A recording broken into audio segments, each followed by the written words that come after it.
What is up, PartnerUp? Thrilled to bring you this super special episode. A bunch of live conversations we had at Catalyst in Denver, the Partnership Leaders event that was bigger, better than previous years, amazing energy. We sat down, we had a live podcast booth there. We did our best to soundproof. We had some plexiglass in a crowded and loud space. I think we did a great job. Shout out to Adamola for engineering the sound, even when we had some hiccups. But sat down with a bunch of people who were at the event. I think we had 6, 7, 8 conversations and really getting a pulse for what's going on right now in the world of partnerships. It is, to quote Dickens, the best of times and the worst of times. Market's tough, but the opportunity for partner people has never been stronger, and there's a real palpable energy. Nearbound is in the air. Revenue leaders are listening to partner leaders, maybe for the first time, or more than they ever have, at least. And we had some great combos. So excited for you to check it out, dive into these conversations. And hey, nearboundsummit.com. Do not miss the penultimate event of the year for anybody interested in changing the way we go to market and driving results by tapping into those buyers' trust. Nearboundsummit.com. Going to be incredible. If you joined us for the PLX Summit last year, everything we experienced then and more. Nearboundsummit.com. Register now. Get your workbooks. Get everything lined up. Let's go. Enjoy the episode. Michelle, Here we go. We bumped into you here, and I am like the biggest, Orange fanboy in the world. So HubSpot, leading partner strategy over there. And there's been some conversations at Catalyst 23 where you brought up Greg Serafin from EY. Yep. And he had this concept that I think is helping shape some of these conversations right now. I'd love for you to unpack what that was. Yeah, I was so excited in that session to hear Greg use the concept of big P partner, little p partner. I use it all the time internally at HubSpot when I'm trying to find the words to explain what I mean about that bigger ecosystem and how it all plays together. And I think in the industry today, we're all trying to figure out how to make the big P come together. And we can talk a little bit about what my definition of that is, which could be different than either of yours. And I think that also ties into Dorothy Copeland from Stripe's conversation around it's on all of us to define it. And it's like the exciting and difficult part in all of this is that we all have the different definitions. But yes, the big P concept has been super interesting to me at this conference. And it's something I think about a lot as I think about HubSpot's strategy while we're moving up market as a company. Right. I think that when we were chatting earlier, I was giving all these anecdotes of where I saw like emergent innovation from the HubSpot, ecosystem, so to speak, just people kind of going off the rails and being like, I'm going to help people this way through partnerships. And then all of a sudden that becoming this incredible thing. But then all of a sudden you reach this kind of like size and scale and you're like, well, wait a second. Is that what is the plan, right? How do we make this all work together? Because I think HubSpot objectively, this is my opinion, so I can say whatever I want. There's never been a better company in the planet that's helped companies grow, right? And actually build everything around that. But it's a very different conversation when you're talking about a company's already grown a little bit and like there's this next phase. Yep. So that strategy of like growing up together, y'all have grown up. It's industry leader, never missed an earnings. How has that started to, influence, let's say, conversations that you're having, not just about the big P, but actually the other departments? Like, how does that start to factor into this? Because I feel like there's the big P, the ecosystem, the design, but then the interface internally as well. I'm curious, which one do you think is the harder nut to crack? Yeah, I think, you bring up a good point. Like, I think when I look at HubSpot, the journey that we've been on, and I think, how we've gotten to where we are everything won't apply to how we get to where we want to be. There's still some amazing things that we'll continue to do, and we'll support so many different partners in the ecosystem and all different shapes and sizes. But when we start thinking about our movement up market and what that means for our customers' needs, and then in turn, what do they need from our partners, we have, lots of great partners in our ecosystem that are growing up with us and making the trip and are serving those needs. And we need to start bringing on partners that are already entrenched in HubSpot's definition of upmarket. We need to convince them to build practices. They're already well established with other technology partners. And how do we convince them to build practices? And I think when I think about the upmarket customer needs, they aren't necessarily looking for a CRM or a marketing automation tool. They're looking for a holistic solution that helps them with their digital transformation as a business so they can grow. That's a different conversation. And how do we make sure that our partners in our ecosystem are able to drive that? And so I think it's everything from, the education and enablement of our solutions partners, but then they need to come to the table with app partners. They need to then leverage the strategic alliances with the AWSs and the hyperscalers in order to bring an entire solution to that customer that's asking for it. I love just that recognition. Like, they're not looking for X, right? Whatever this product, they're looking for that entire stack. And that has to be from the beginning. Like, we have to think about everything beyond just our slices of that stack. And we got to be wrapped up in all of those other pieces. Yep. That's for at that level, like going up market like that. I mean, what's the process of trying to figure out, because you're going to have different people who are competing with each other. Yep. How are you trying to sort of play that game? Like, can you partner with everyone? Are you getting really specific and getting exclusive at different layers of that stack? How are you approaching that? Yeah, no, I think, we've had interesting conversations today at the conference around quality and quantity and which one is more important. And it's a very nuanced answer. Yeah. I think the answer, unfortunately, is it's a bit of both. I would definitely, dichotomies are. Yeah, I would say definitively, though, that we are building and will continue to build an ecosystem that has a place for smaller partners to larger partners. Like, that's not changing. We still have a massive, massive small business and the small M of the medium-sized space. There are tons of partners that will continue to be very relevant and very important to that space, that some of our partners that touch our upmarket, our definition of upmarket, which would be up to 2,000 employees, you wouldn't get the time of day from some of those partners. They wouldn't focus on the small business. So I think the beauty of where HubSpot's at is we've figured out, by and large, the small biz medium space. Now we're moving into the a little bit bigger medium space, up to 2,000 employees. There's going to be room all along the way, and we'll serve and help our customers with that with lots of different partners. There's something to be said for. I've seen a good chunk of startups, not I don't think necessarily a company at HubSpot's size, and we're in a different maturity phase of SaaS, go up market and almost a failure every single time. One of the things that I think they lose at their core is they lose things like innovation or like a little bit of that speed, while also maintaining that maturity. And what I've been seeing has been very interesting, like on the front line of what's happening on the HubSpot platform. These little agencies or ISVs or developers developing solutions that are very point specifically to help them land upmarket clients. And like that to me has been like, whoa, why did that all of a sudden start happening? And it's like, well, there was this economic kind of, correction from, a little bit of too much capital in the market. And I'm noticing innovation happening that seems to be just in alignment with your vision, which is kind of crazy to think about. Like, your mission of being able to figure out that strategy is also can be bolstered by that front line. Like, hey, it's an agency like a Happily or whatever, building these things that are at more, upmarket needs. Like what they just launched around, let's say data quality and duplicates. Very much in need of not a tiny business. Right. A much more mature company.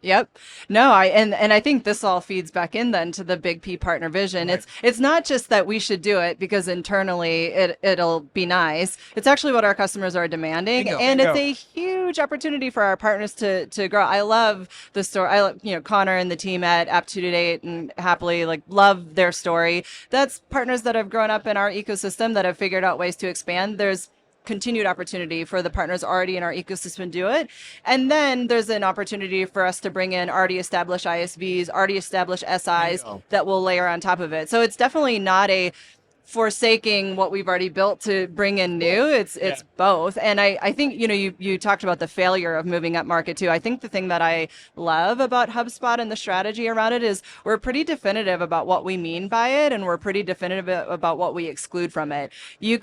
You could spend a lot of time, spending cycles on customers that are just not, they may be up market, but they're too big. Their needs are too complex. I think we've done a really good job of being clear about what we mean by up market and kind of staying in the space that we know we can delight customers as opposed to trying to cover everything. I love it. I love it. The customer pulling the partner up market and the partner helping to pull you up market. Yep. Hey, Michelle, this has been absolutely awesome. Awesome. Thanks for sitting down with us. Yeah, thanks. Appreciate it. Okay, so we're at the Nearbound.com media booth, and a big, Nearbound is about working with people your buyers trust to bring influence, intel, intros into the buying process.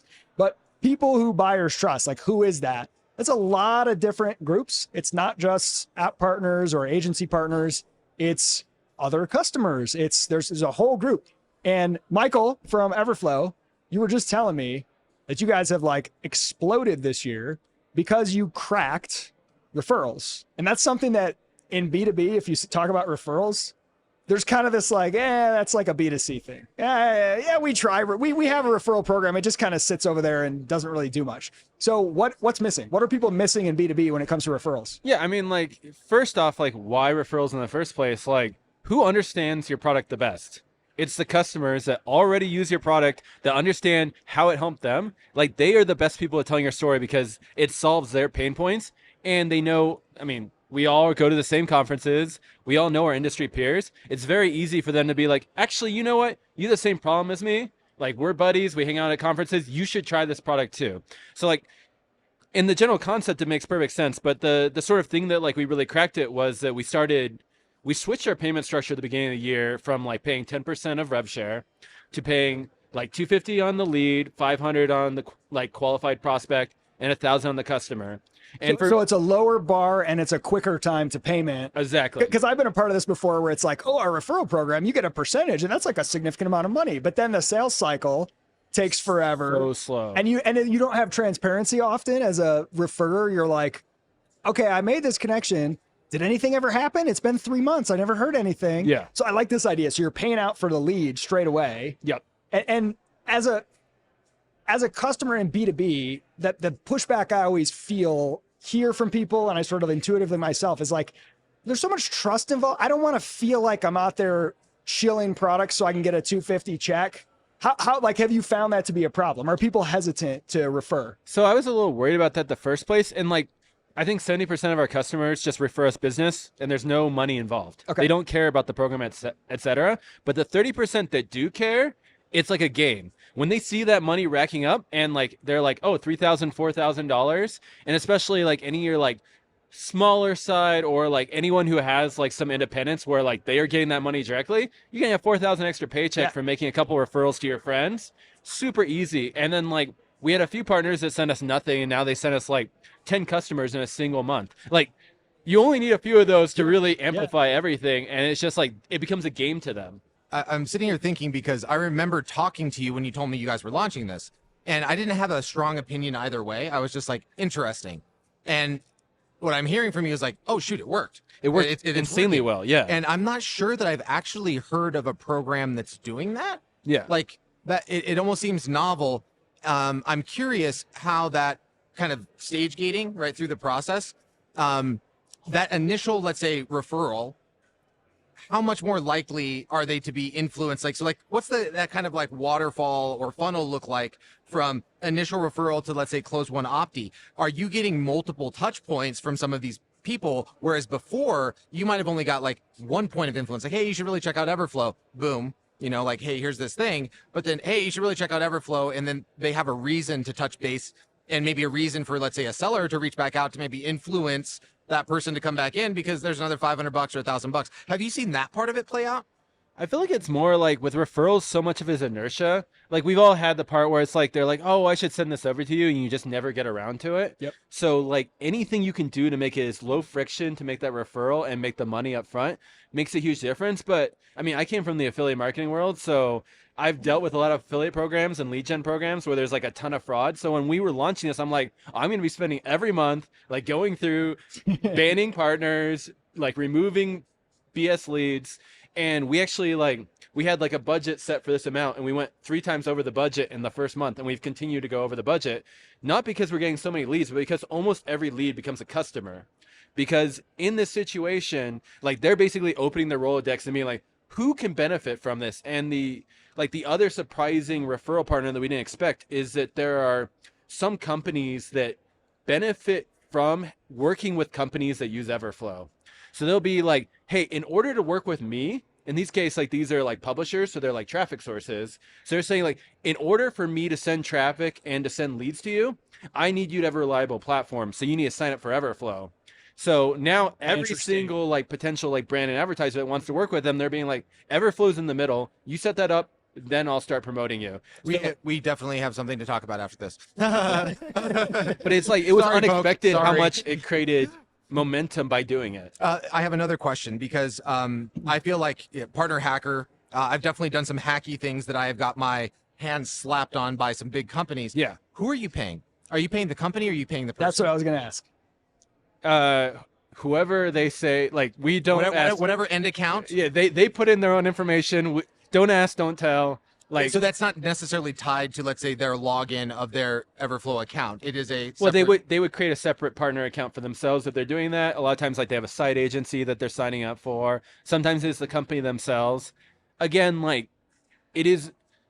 I think a lot of it ends up being more about gamification than anything. Like, it is the exciting ability to log into the platform, see that you sent 5 leads, 3 of them are prospects and 2 of them are customers, and seeing like a healthy like paycheck waiting there that's like exciting. And so a lot of these companies, like, the money is really not as important as the fact that they know it's a lot.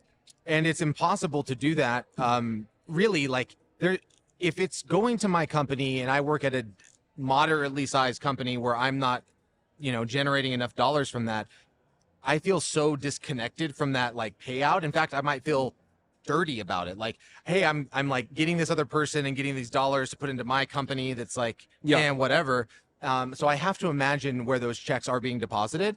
And I think there's only really a risk is if you're programmatically, targeting, let's say, a publicly listed company and not issuing them a 1099 if they get over like $600. Exactly. So like if they get over that, I'm assuming your program takes care of those dollars or whatever. Yeah. I mean, you always have to have the paperwork anyway for any sort of payment like this. You have to have all the tax compliant docs, etc. Like, we just try and make it as easy as possible. It's like, okay, you want to get paid? Put in your payment information at this point to whatever is getting paid. And I mean, like, we have tech partners that pay us like 30,000-40,000 a quarter, which like that's a nice bonus for like a company too. So like, payments to companies is also advantage. Like, that just becomes like, it's like having another customer or two. It's exciting. Do you find, has that been a part of the conversation? If you're talking to a customer, trying to get them to purchase Everflow, for them to be able to get budget, has that ever come into play where it's like, hey, look, it's going to cost us this much, but we might be able to recoup some of that if we're actually if we're going to bring some of our, partners or customers on. Has that come into play or not? Are those totally separate? Yeah, we have not had any problems with that. The one that's been really interesting is we just did a conference last month, and like we had our sales guys, and we had like our like aggressive sales guy like going up to random people and be like, "Oh, hey, have you heard about Everflow?" And they're like, "Oh, I'm already an Everflow customer." He's like, "Oh, that's awesome. Do you want to sign up for a referral program?" So that's the other piece of this is that when we instituted this, we started building new referral loops. Like, the sales team now nurtures their own relationships. When they close a customer who's really happy, we have it so that any leads that they get from that customer goes directly to that salesperson. So now they are also incentivized to not just close, but nurture relationships. Done. CS the same way.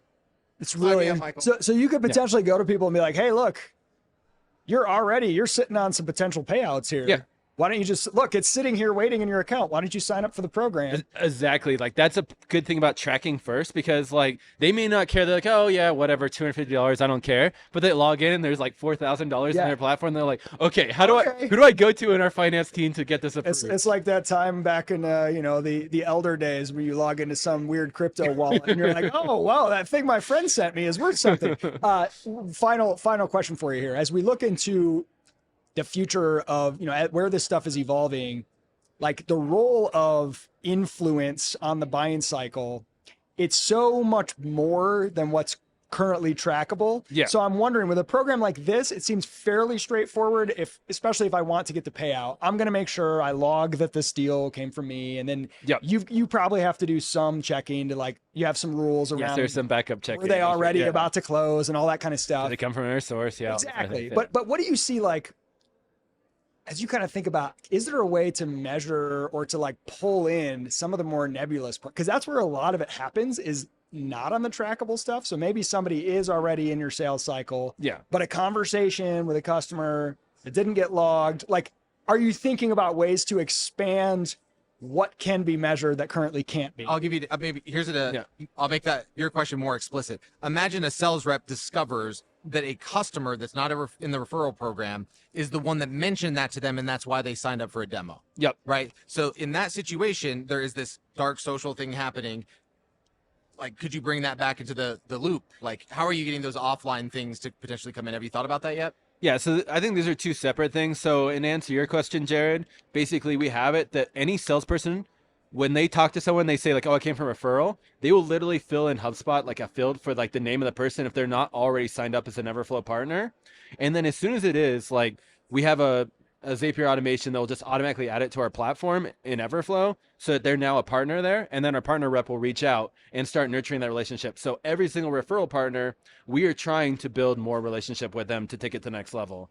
So everyone's looking to put the flywheel back in, even if it comes from an offline kind of, So that's yours. For the influence side, I'll say two things. So one, like I talk about, like you really need to have your attribution for everything in the same place, because anything that's like thought leader or influence, a lot of times it's top of funnel. They're not ready to buy. It's going to take like several weeks. We set all those to first touch attribution. If they send that user for the first time, I want to make sure that they are not overridden by like our Google ads or by like our other channels. Like I want to say like, okay, for the next 30 days, I don't care what other partners were involved. I don't care about any of that stuff. I want to give this influencer a shot at winning it, because most of the people, like, and if you hear hear about a 30-day expiration on that. Yeah. If you've only heard about Everflow the first time, you're not going to immediately go to our website and sign up for a demo. You're going to want to do your research. You might want to talk to your friends, go to your communities.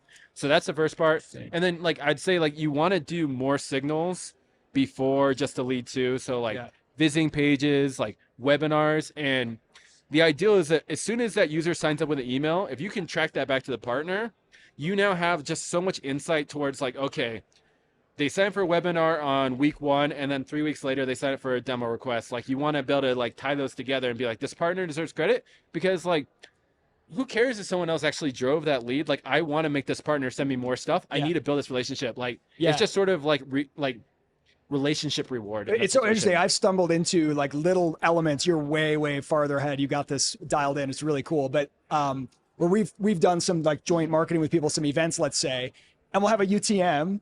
And like, there's maybe a call to action at the event. Oh, click on this link, and you'll get a handful of people. But then later, over the next couple of weeks, in our "How did you hear about us" forum, way more people, 2 or 3 times as many, will mention the event than people who clicked the link. And what's cool is to go back to that person you did the event with and be like, hey, check this out. Yeah. Here's these 7, 10 people, whatever. And like that moment. And it's like when you come to people and say, hey, you should sign up for our program because you're already referring people to us. Did you realize how much impact you're already having? That's like the cool moment. Yeah, because then they feel special. Yeah, exactly. Like we had that in the opposite with Partner Hacker. We went to a couple vendors and we're like, hey, we just realized we've mentioned you to like 10 people this month. Maybe we should do something together, 100%. Michael, that was like the rapid fire, like boom, boom, boom. Incredible. Yeah. Catalyst 23. We're here live. Partnership leaders. On to the next one. Thanks, guys. All right, that was perfect. All right, what is up, PartnerUp? We're back live. Second full session of the day at Catalyst 23. We're here at the Nearbound.com media booth with one of the hottest companies and hottest programs in partnerships. Spiciest, yeah, no pun intended. Alexis from Chili Pepper, what's up, my man? I'm doing well. I'm super excited to be with you here, talking about partnerships for sure. Incredibly happy. I've been watching also your journeys into the partnerships world, and good job on what you've done up to now, and that makes me even more excited to talk about it. You've been watching me just stumble through, not knowing what the hell is going on, and figuring it out.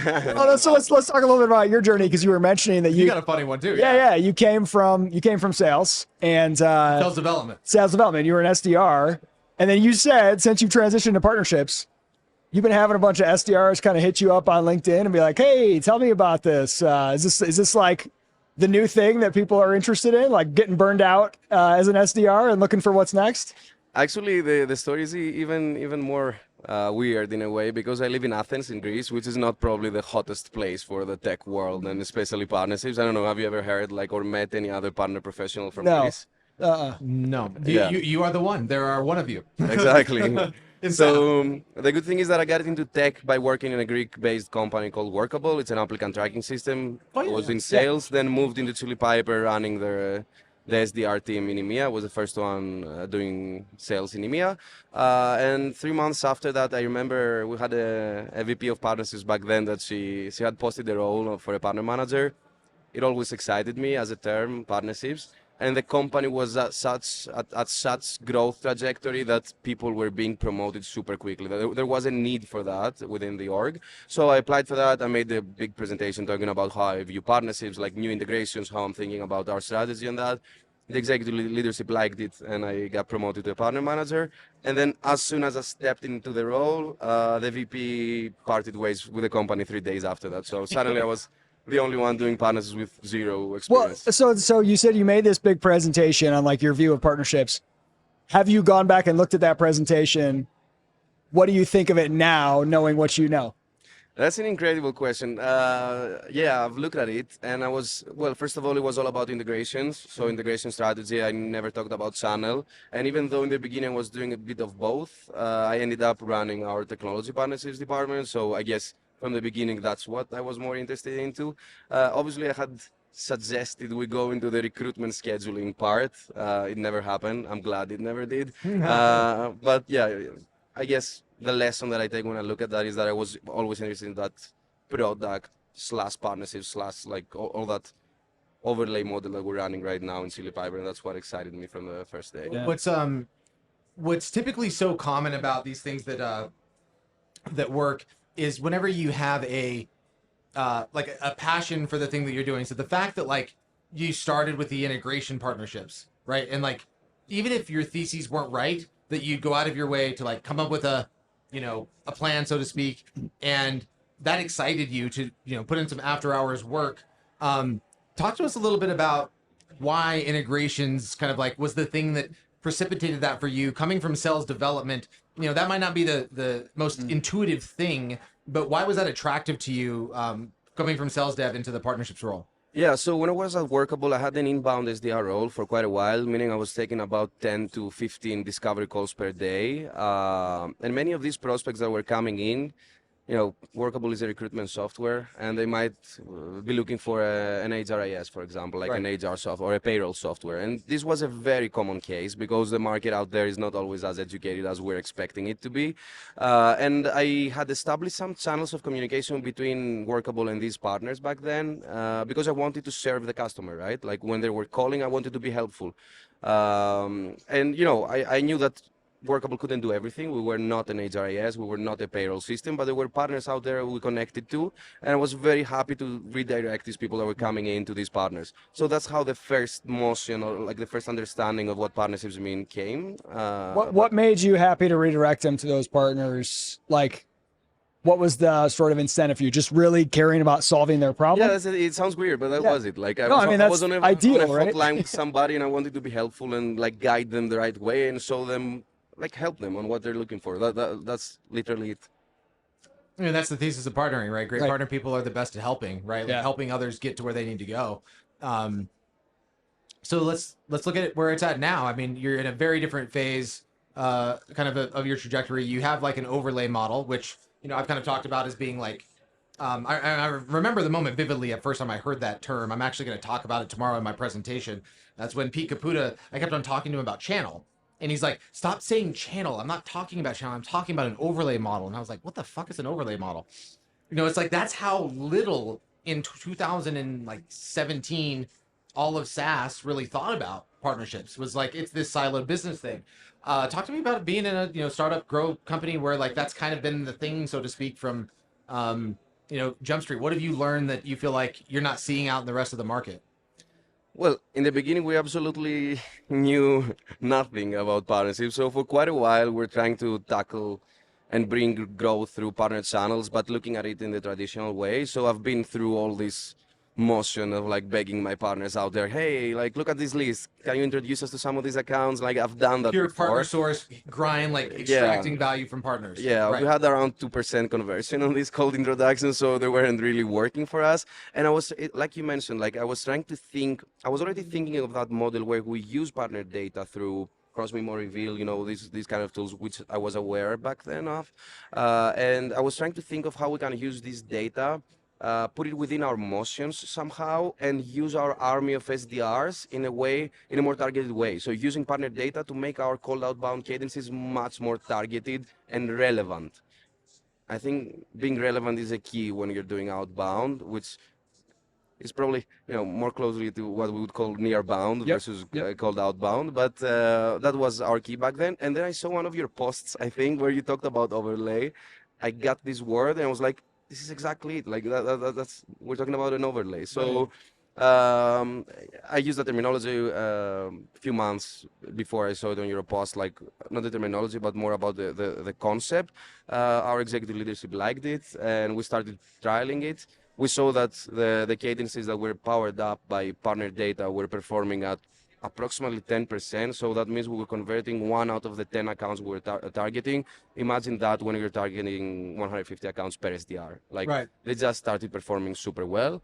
And then we just made it a part of our plan and our go-to market, if you call it this way. And then, slowly it started getting into marketing, into our events function, pretty much every function that we have right now. There was this collision very naturally from what I've seen organically on social that seems like community and partnerships and marketing. There's this kind of blend that seems like you're doing a little bit of all of that in Chili Piper. Talk to me about how you kind of naturally went to marketing on the marketing side, how those things are kind of working together today. Yeah, so first of all, right now in Chili Piper, I'm also leading our events function and parts of our marketing as well, including community and the work we're doing with our community. I think it goes back to the word relevant. Again, we're trying to be relevant to our to our prospects and customers, and whatever entity out there, or or an event, for example, whatever entity or event or something that's happening out there that will make Chili Piper more relevant to a prospect, we want to use that. We want to leverage it within our motions. So that's kind of how we work on that. And sometimes it's an integration partner, sometimes it's just a community partner, sometimes it's a customer that wants to give us an introduction, or somebody that hears about somebody that could be more interested in. Or even a customer, for example, would you do something, let's say, I'm assuming PandaDoc and Chili Piper don't have an integration, but I would assume that might be a good community partner to do an event with. Absolutely. Similar persona. We've done that before. We've done webinars with them, specifically this company. So if you look at our past events, you're going to see that we're running them with quite a few companies, co-sponsoring them, and 50% of them are not even our partners.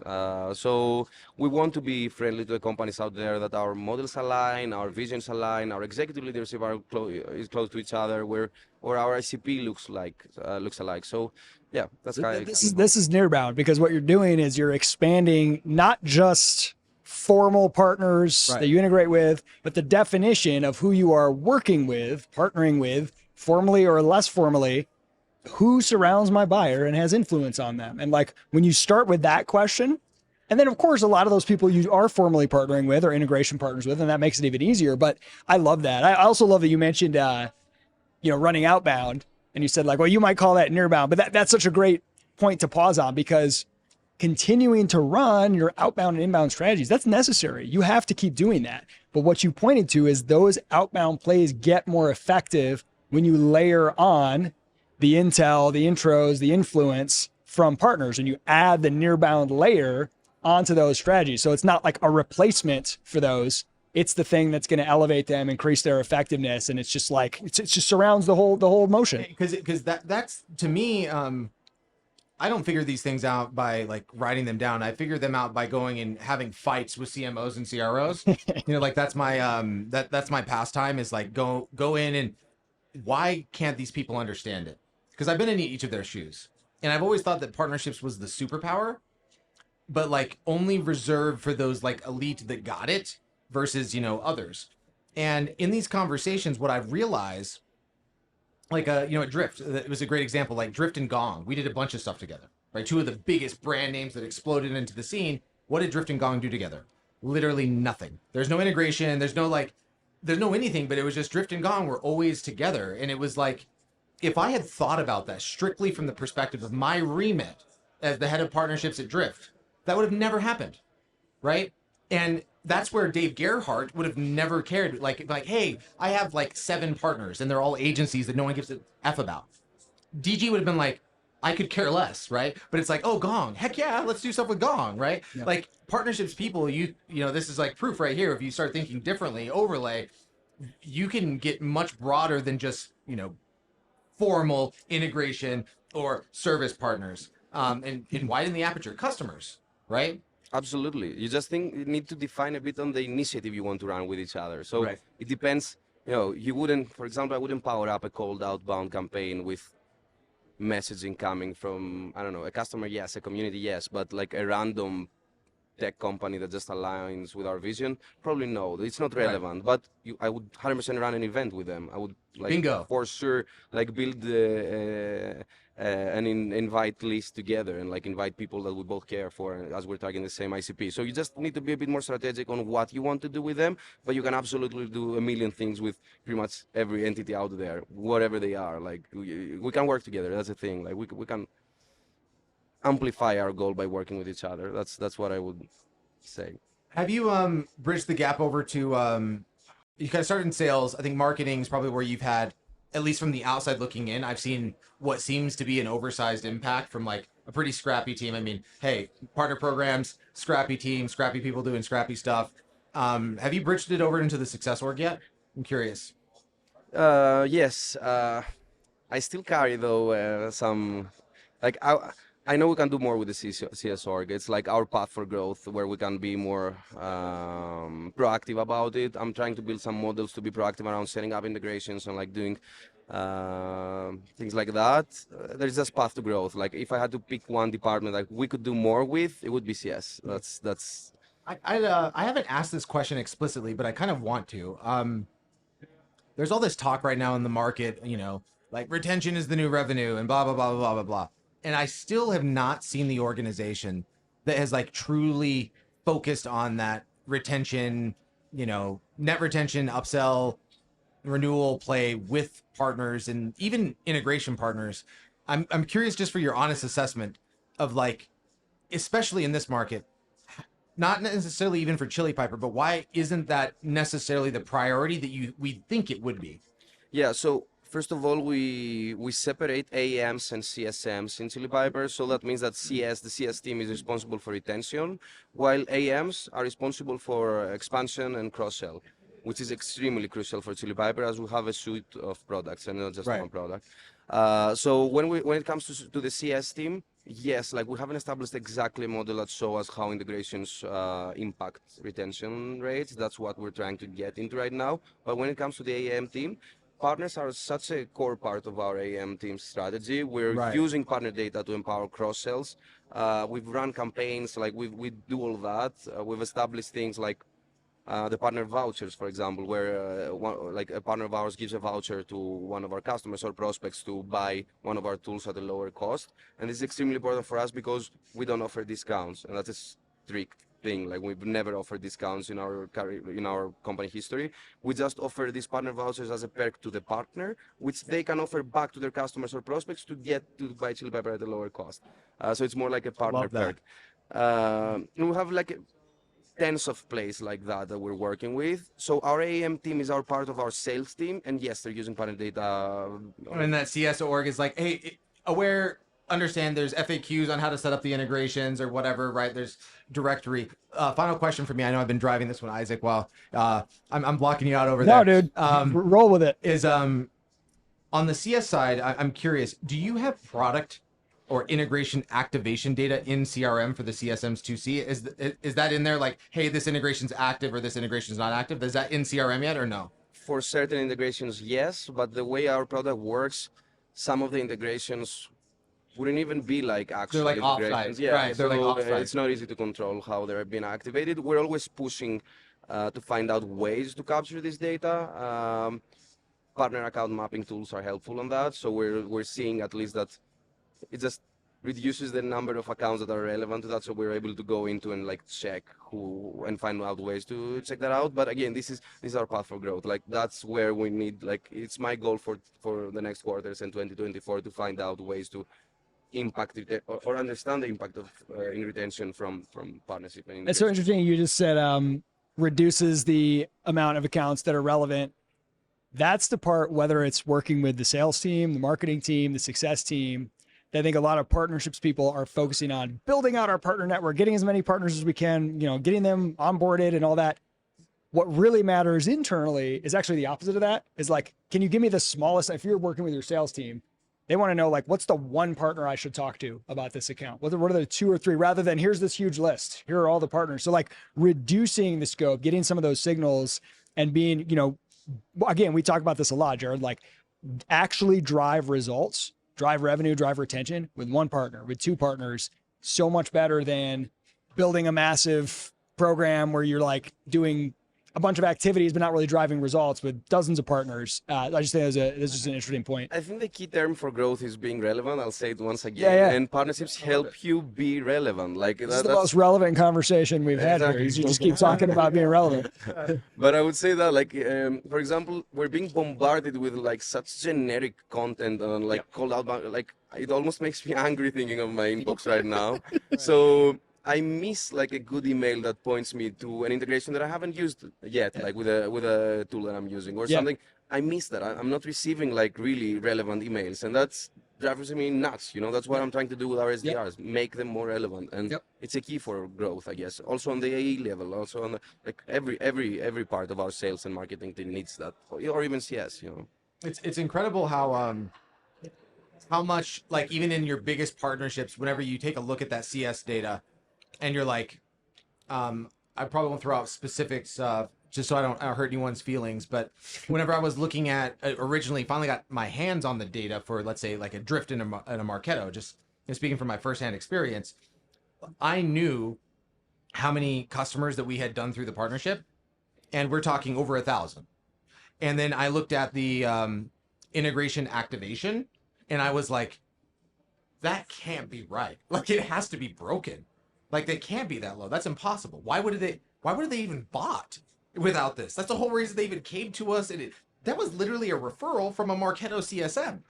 How could that integration not be active? And go talk to that CSM and like obviously there's always an excuse. There's a reason. So like going into those conversations was actually really eye-opening for me because it's 5-6 months in, right? And then I go have that conversation with the CSM and be like, that was literally a referral from a Marketo CSM. Why isn't this connected? And they're like, actually, they're having these massive ops problems. They're doing this other thing. So the customer's actually telling the CSM that they can't integrate right now. So I'm like, well, have you tried reaching out to the Marketo CSM? No. Instant. You're like, oh, actually, that's what they meant. Okay, like you had 3 people talking past each other, making up excuses not to integrate for the very reason why they bought. And it was just remarkable to me. I'm like, okay, CS org, please prioritize these, like reach out. So like building that CS to CS connection ended up being something that I feel like there's, it's definitely a growth lever, but getting yourself out of that conversation. Yeah, that's what I was going to say. How do you make that where you're not the bottleneck anymore? I think CS to CS. CS to CS is actually probably the easiest connection to make, counterintuitively. Right. So like you're always trying to prioritize, the AE and like AE into, one of your partner's customers. That's actually a little bit messy. Right. We all know that's a little bit messy. You probably should get permission from the partner manager over at your partner. Right. Yep. Like you don't want your just AE like cold emailing like an account manager over at one of your partners. It's like AE to partner manager to AE. Well, it's all these like partner manager to partner manager and then getting permission to like, hey, is this an AM that owns this account, a CSM or an AE? Who has the most intel? And are we aligned? And then you find out like, okay, the CSM just got assigned, 2 weeks ago. So they have no history or context on the account.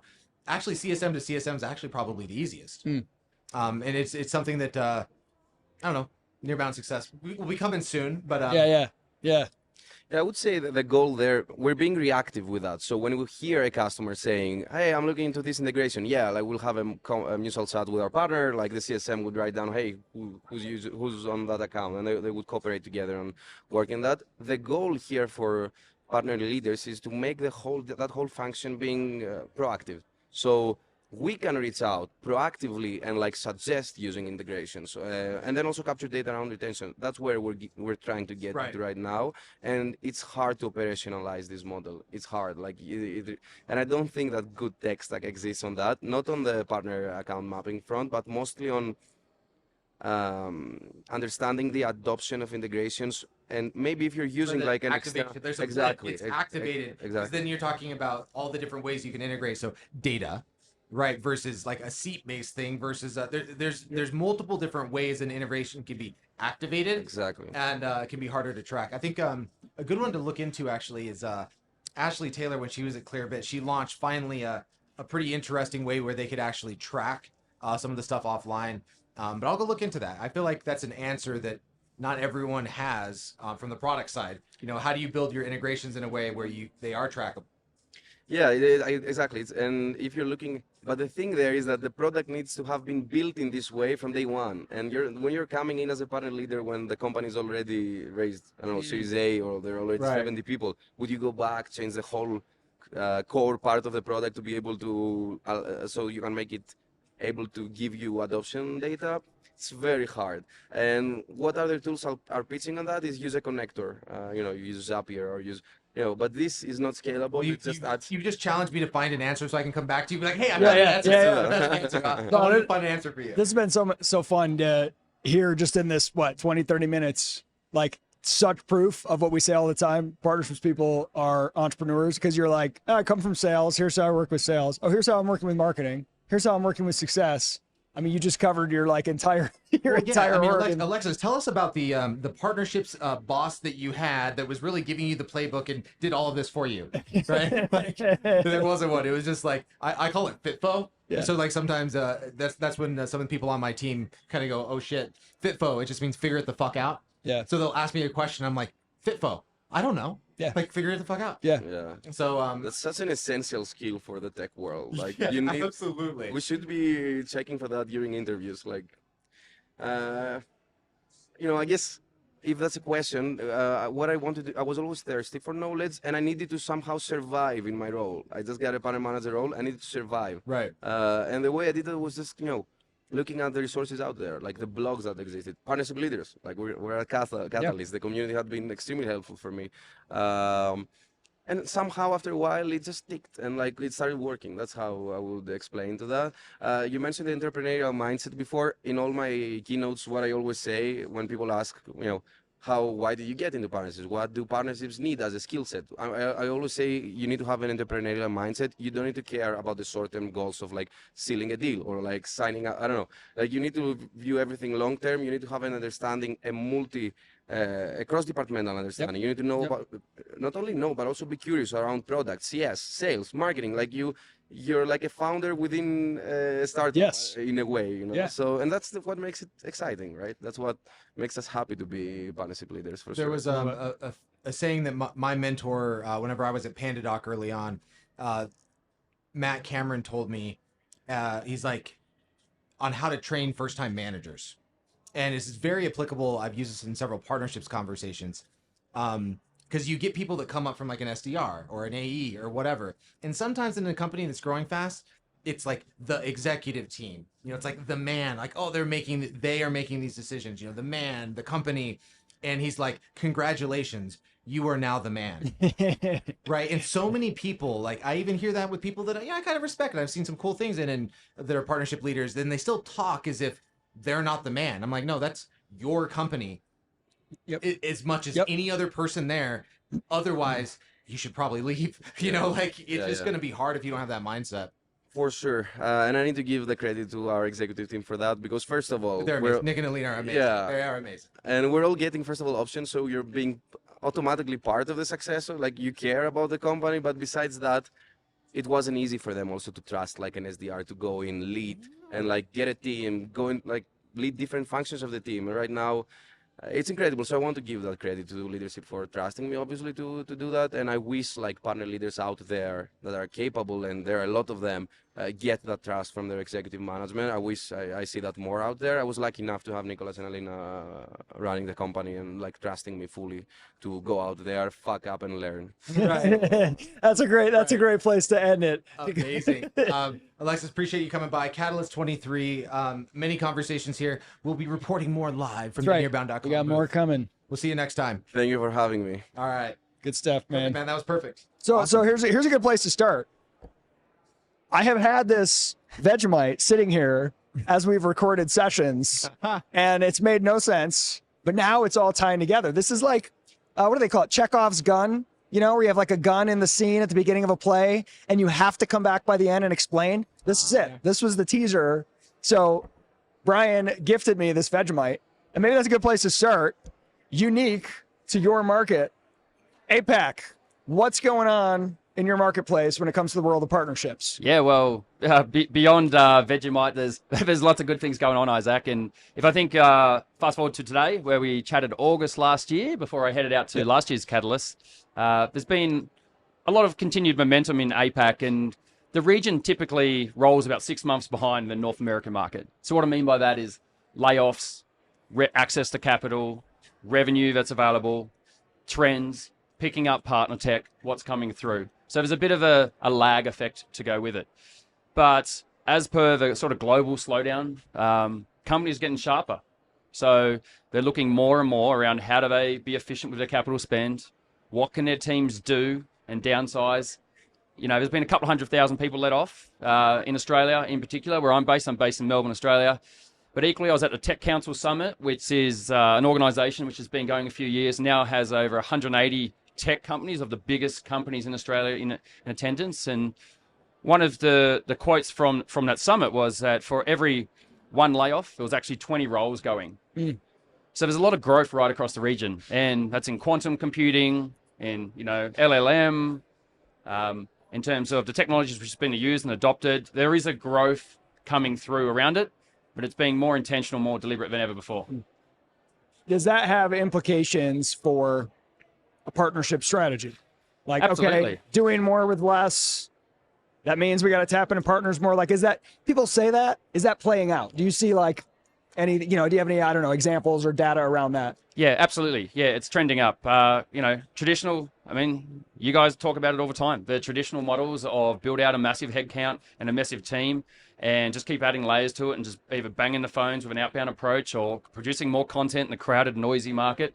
It's not working, right? So some of the conversations I'm having at CEOs or CMOs is, well, how do we figure out this partnership thing? How can we retrain some of our sales team members? Do we have to hire for it now?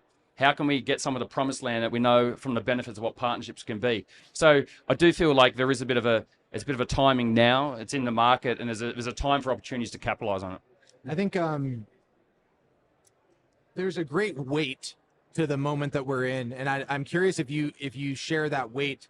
Fast forward a year, it seems like a couple years. Let's be honest. Yeah. It actually kind of does feel like a couple years. It's kind of crazy because this word didn't exist last year. That shirt didn't exist last year. Yeah. There's been some momentum. There was Partner Hacker wasn't a part of Reveal. There's an increased kind of speed, but there's also a sense of like responsibility because there's more momentum, but there's also more like, I don't know, I've called it going from a opportunity to a responsibility. It's like, shit, we really have to help these people. Where have you been closest to like, okay, here's the unlocks that we're seeing across things slowing down, more efficient spend, and like the first aha moment, like the ROI, the value, like, okay, we can do something like this. What have been like the breakthroughs for you and kind of that period in APAC? I have kind of my own opinions, but like, I'd love to hear what you've been seeing on the front line. Yeah, sure. Like chatting to a CEO or CMO level, it's a few basic questions which gets the aha moment. And I think we were chatting about this just yesterday. Things like, specifically for you as a business, what percentage of partners sourced revenue equal today? So the answer is typically, I'm not sure. They actually don't know how to do it. They know they need to figure it out, but they don't know how. They don't know where how to start. So there's some commitment to like interest, but like where to start, like the crawl, walk, run, to use something that's kind of happening there. So is that where you've been spending most of your time then, kind of like with hockey stick? Yeah. I feel I'm able to best deploy my market intelligence, insights, strategic approach, best practices from events like this and global events, leading partnership leaders APAC and finding all those insights from right across the region, what's going on, to sort of say, all right, well, how does this apply to the organization that I'm sort of chatting to? And simply put, companies know partnerships are a thing. Like we said before, they can't rely on existing channels. They need to figure out how to do it. And very simple questions like, why would a partner refer you? Just silence. Oh, because of our products. Like, no, just stop. Like, why would they prefer you? What are you offering them? And so actually starting at some very elementary. Like we were chatting yesterday, Jared, there's a question of what is the type of spend right now for you that you're committing towards working with your partners right now? Oh, we haven't done it at all. But you want your partner source attached to grow to 50%. Right. Like, so kicks off the conversation. So I want to talk about building, as we mentioned, hockey stick didn't exist last time we talked a year ago.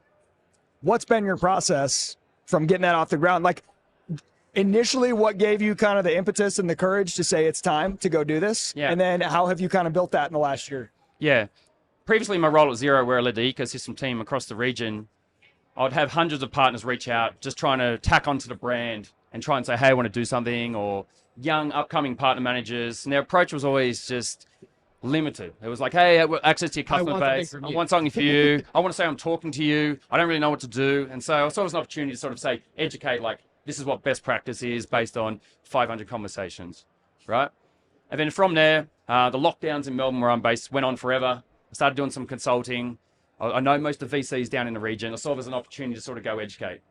Because as we know, you can do a marketing degree, you can do sales training. Where do you learn partnerships? You've either been an operator, you're collaborating in the community, or you're trailblazing and figuring it out, right? Yeah.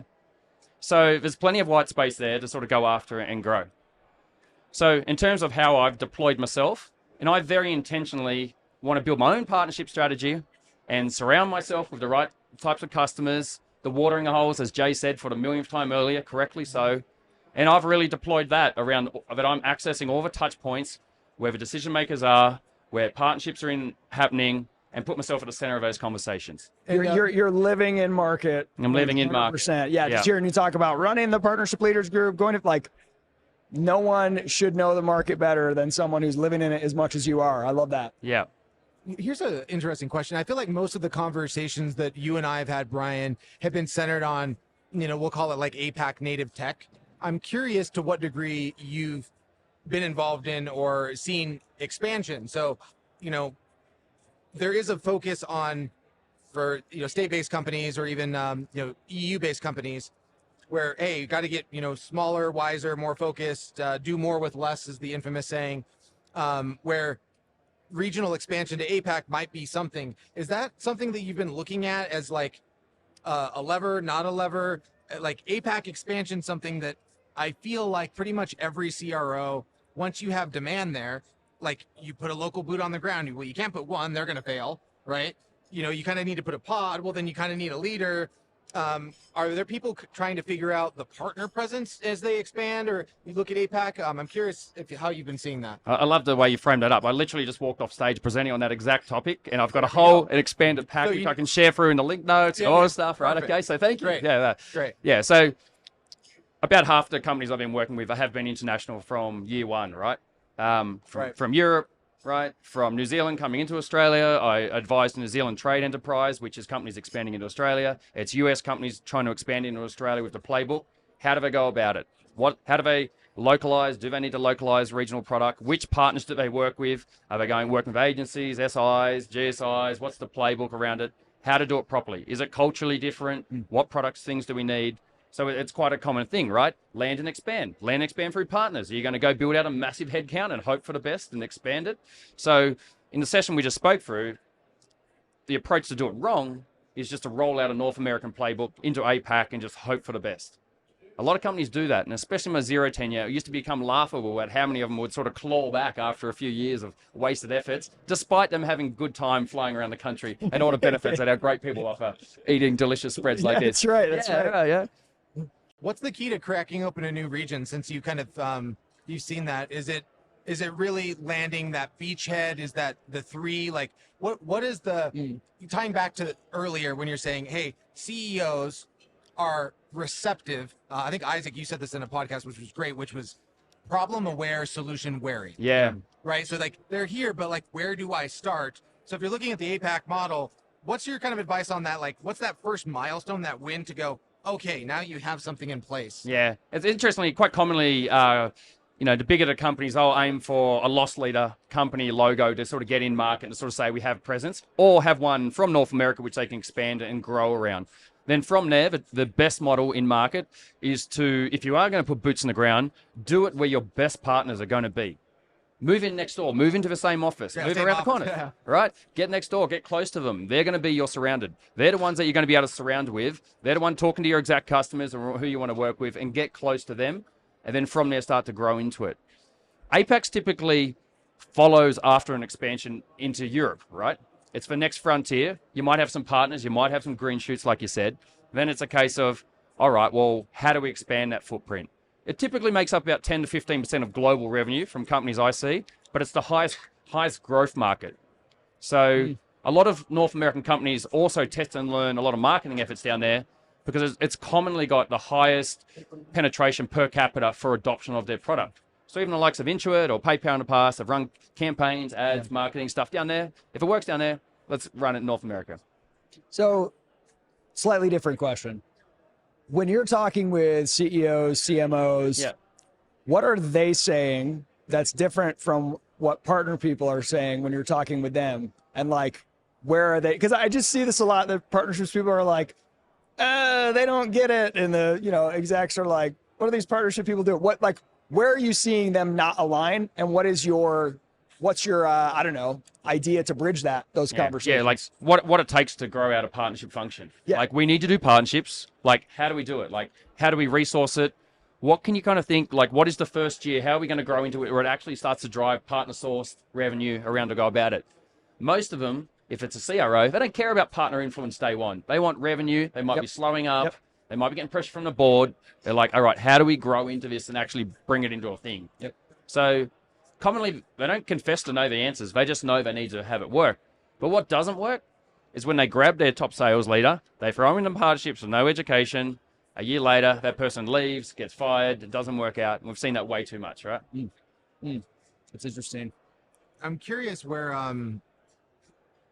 if you're looking at that big logo, that big thing, like typically where I see APAC come in is you're looking for that, the beachhead, kind of to your point.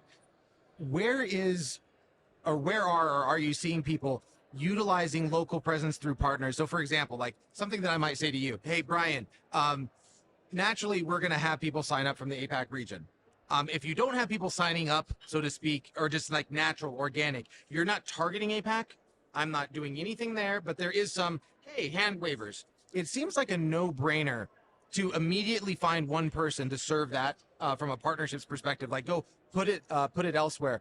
Has anyone been looking at that from like, hey, we have this, let's say, volume or this lead flow or this interest, and what we really want to do is give it to someone.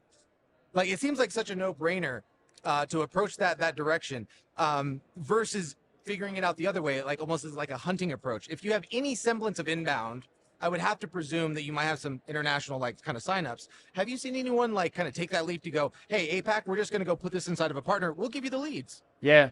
So that's a common approach around it. The thing that people have to watch out for is if you're going to give it to someone, they're already going to have existing team with existing training on something else, with existing capacity problems to go around it. So it's got to be a case, and I go through an exercise like, who are your partners? What are they actually doing and offering right now together? Because if you're going to come in over the top and say, hey, sell my stuff, please push it out to all your channel, you're a distraction to whatever existing motions. Or if, we're going to give you, let's say, the leads or the segment, hey, like we got like, 15, whatever per month, whatever, we're going to give that to you. Yeah. You got to understand that your partners, how they build their business. And then all of a sudden you need to get really good at probably service. Yeah. And not train them. Yeah. And I was chatting to someone just earlier, just over here. And they said they tried that approach and they gave it to them, but it wasn't high enough priority on the list. So they end up canceling those contracts and they put direct people on the ground to try and build those components because it wasn't compelling enough for those partners to actually go deploy it, right?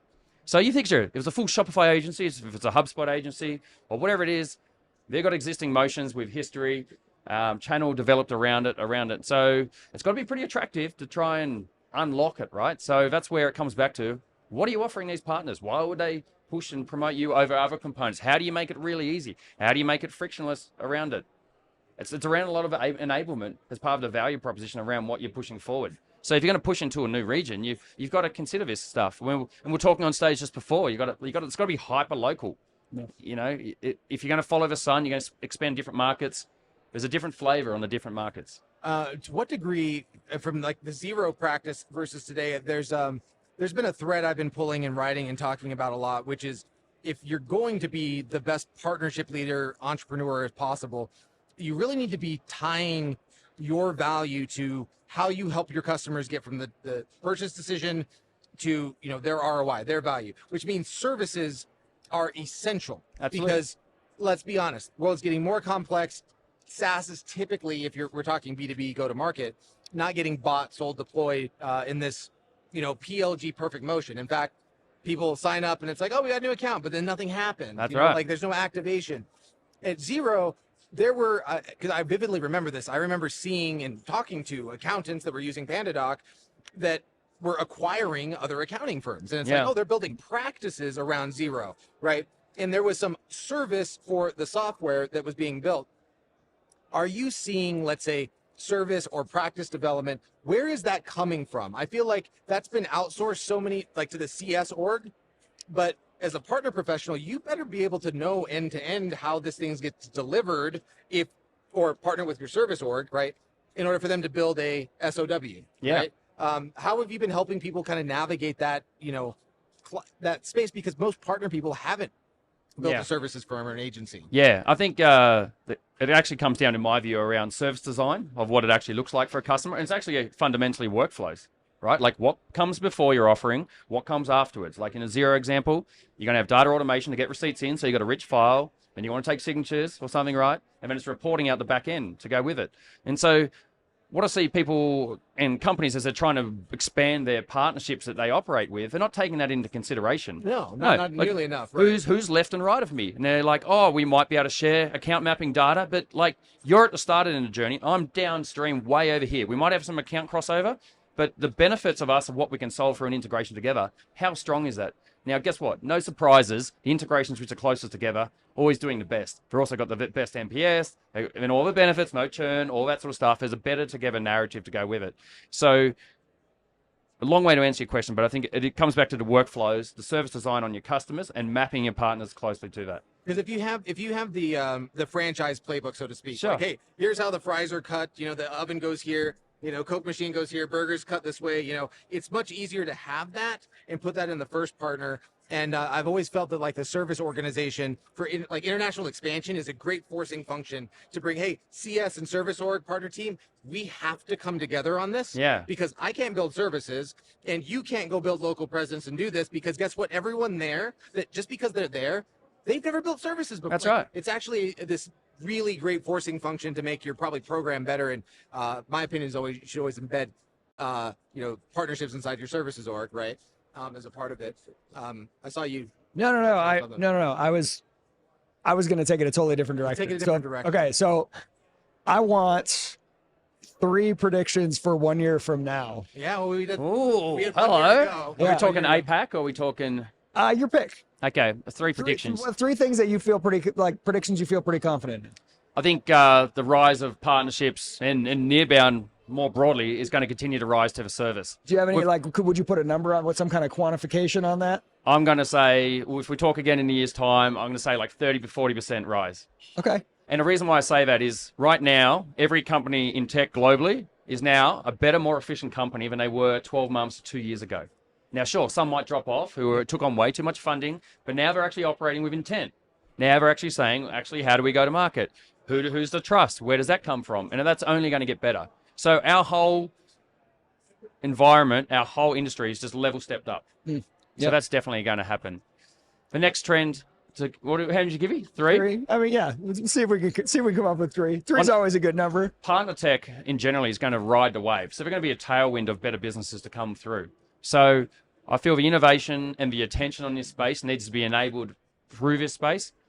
I feel the component which is going to be the unlock in lots of ways is partner ops. And I say that because in lots of ways, what we're building, like you point in the last one, it's actually tech stacks, it's workflows, but effectively it's plumbing. Do you think, does that just live in RevOps, or do you think there's like a distinct partner ops role? the rise of the CRM and setting it up properly. How do account mapping tools come through, and what does that look like? Yeah. What is the playbook? What plugs in and around it? What does that mean for salespeople or for the marketing teams? What does that mean for marketing budgets, forecasting to go downstream? It needs to actually be the next level of sort of having a more a more efficient organization to actually sort it in-house. Yep. And so I think people in PartnerUps, there's a bit of a time to shine upcoming. I like that. I'm thinking, because if you go data up versus workflow down, so the first job of a partnerships person, I think we finally like arrived at an answer at this event this year, which is, it's to be the closest to the customer and understanding who your customer is doing business with, right? Sure. Yeah. So that exercise starts at the market first, and then you go, okay, these are the people that have these relationships. These are the accounts. Like that should affect marketing. So there's definitely like a marketing component for where the data comes up from RevOps, so to speak. Then there's on the sales side, there's on the success side. I feel like the progress can be made one at a time. So like I could go have a sales ops conversation, but when it comes to marketing or success, those are actually different under revenue operations. And partner operations seems like it should be an overlay to each of those other individual things. I'm not actually even aware of someone that I feel like has got their hands around this all the way. No. From I think I have the maturity model in my head. Sure. Yeah. Right at the end, account assignment. Yeah. You're using market data. Yeah. Right? Yeah. So like you're using like, hey, here's all the people that surround my customer. This is our TAM. Yeah. Or total addressable market. Yeah. So meaning marketing ops. These are the accounts that go into the list, and then it's prioritized with intent and let's say partner data, and then they're assigned to sales based on proximity, geo, all those things. I still haven't seen anyone do that because that partner ops person would have to be able to do it at marketing, at sales, at success. So, I mean, maybe it is revenue, ops. I mean, maybe it's, I don't know. It's an interesting one. So I guess we got to solve that in the next year for you. Yeah, I just felt like you had a whiteboard there. I just feel like you've mapped it all out. It's good, but I think it's always a challenge. But I think it's also the opportunity. That's right. right. If you can help your organization figure out what we just laid out, sure. I think people are going to try and figure that out this year, and they probably will. And the question with anything, when you envision, oh yeah, this is how it all makes sense, then you always have to ask, then why haven't I seen that yet? Yeah. What is it that's making? If that sounds like it makes sense, maybe there's something I'm missing where it doesn't, or maybe there's just a blocker. There's something that's currently getting in the way. Why has that not? It's just the evolution still continuing. Like a lot of the upcoming tech still evolving, and the skill set to be able to manage around it, right? So who's actually got a CRM humming to the capabilities of what it actually does right now? But if it comes back to, all right, my organization success looks like I want to take partner source revenue to 40 or 50%. I resource accordingly with the team.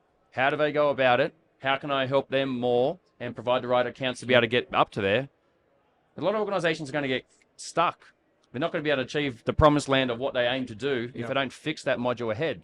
So those workflows, whether it is in the CRM, if it's in the marketing, the success, the sales, probably overlay question is, if partnerships is a strategy and it influences every department, then it all needs to level up, continued. But now we're building on a base of better businesses than we had a few years ago when money was cheap or free, right? Yep. Yeah, because otherwise, I mean, how are you acquiring these accounts and reaching out to them? I think we're making an increasingly more clear business case about how Nearbound, partnerships, et cetera, can impact each of these departments.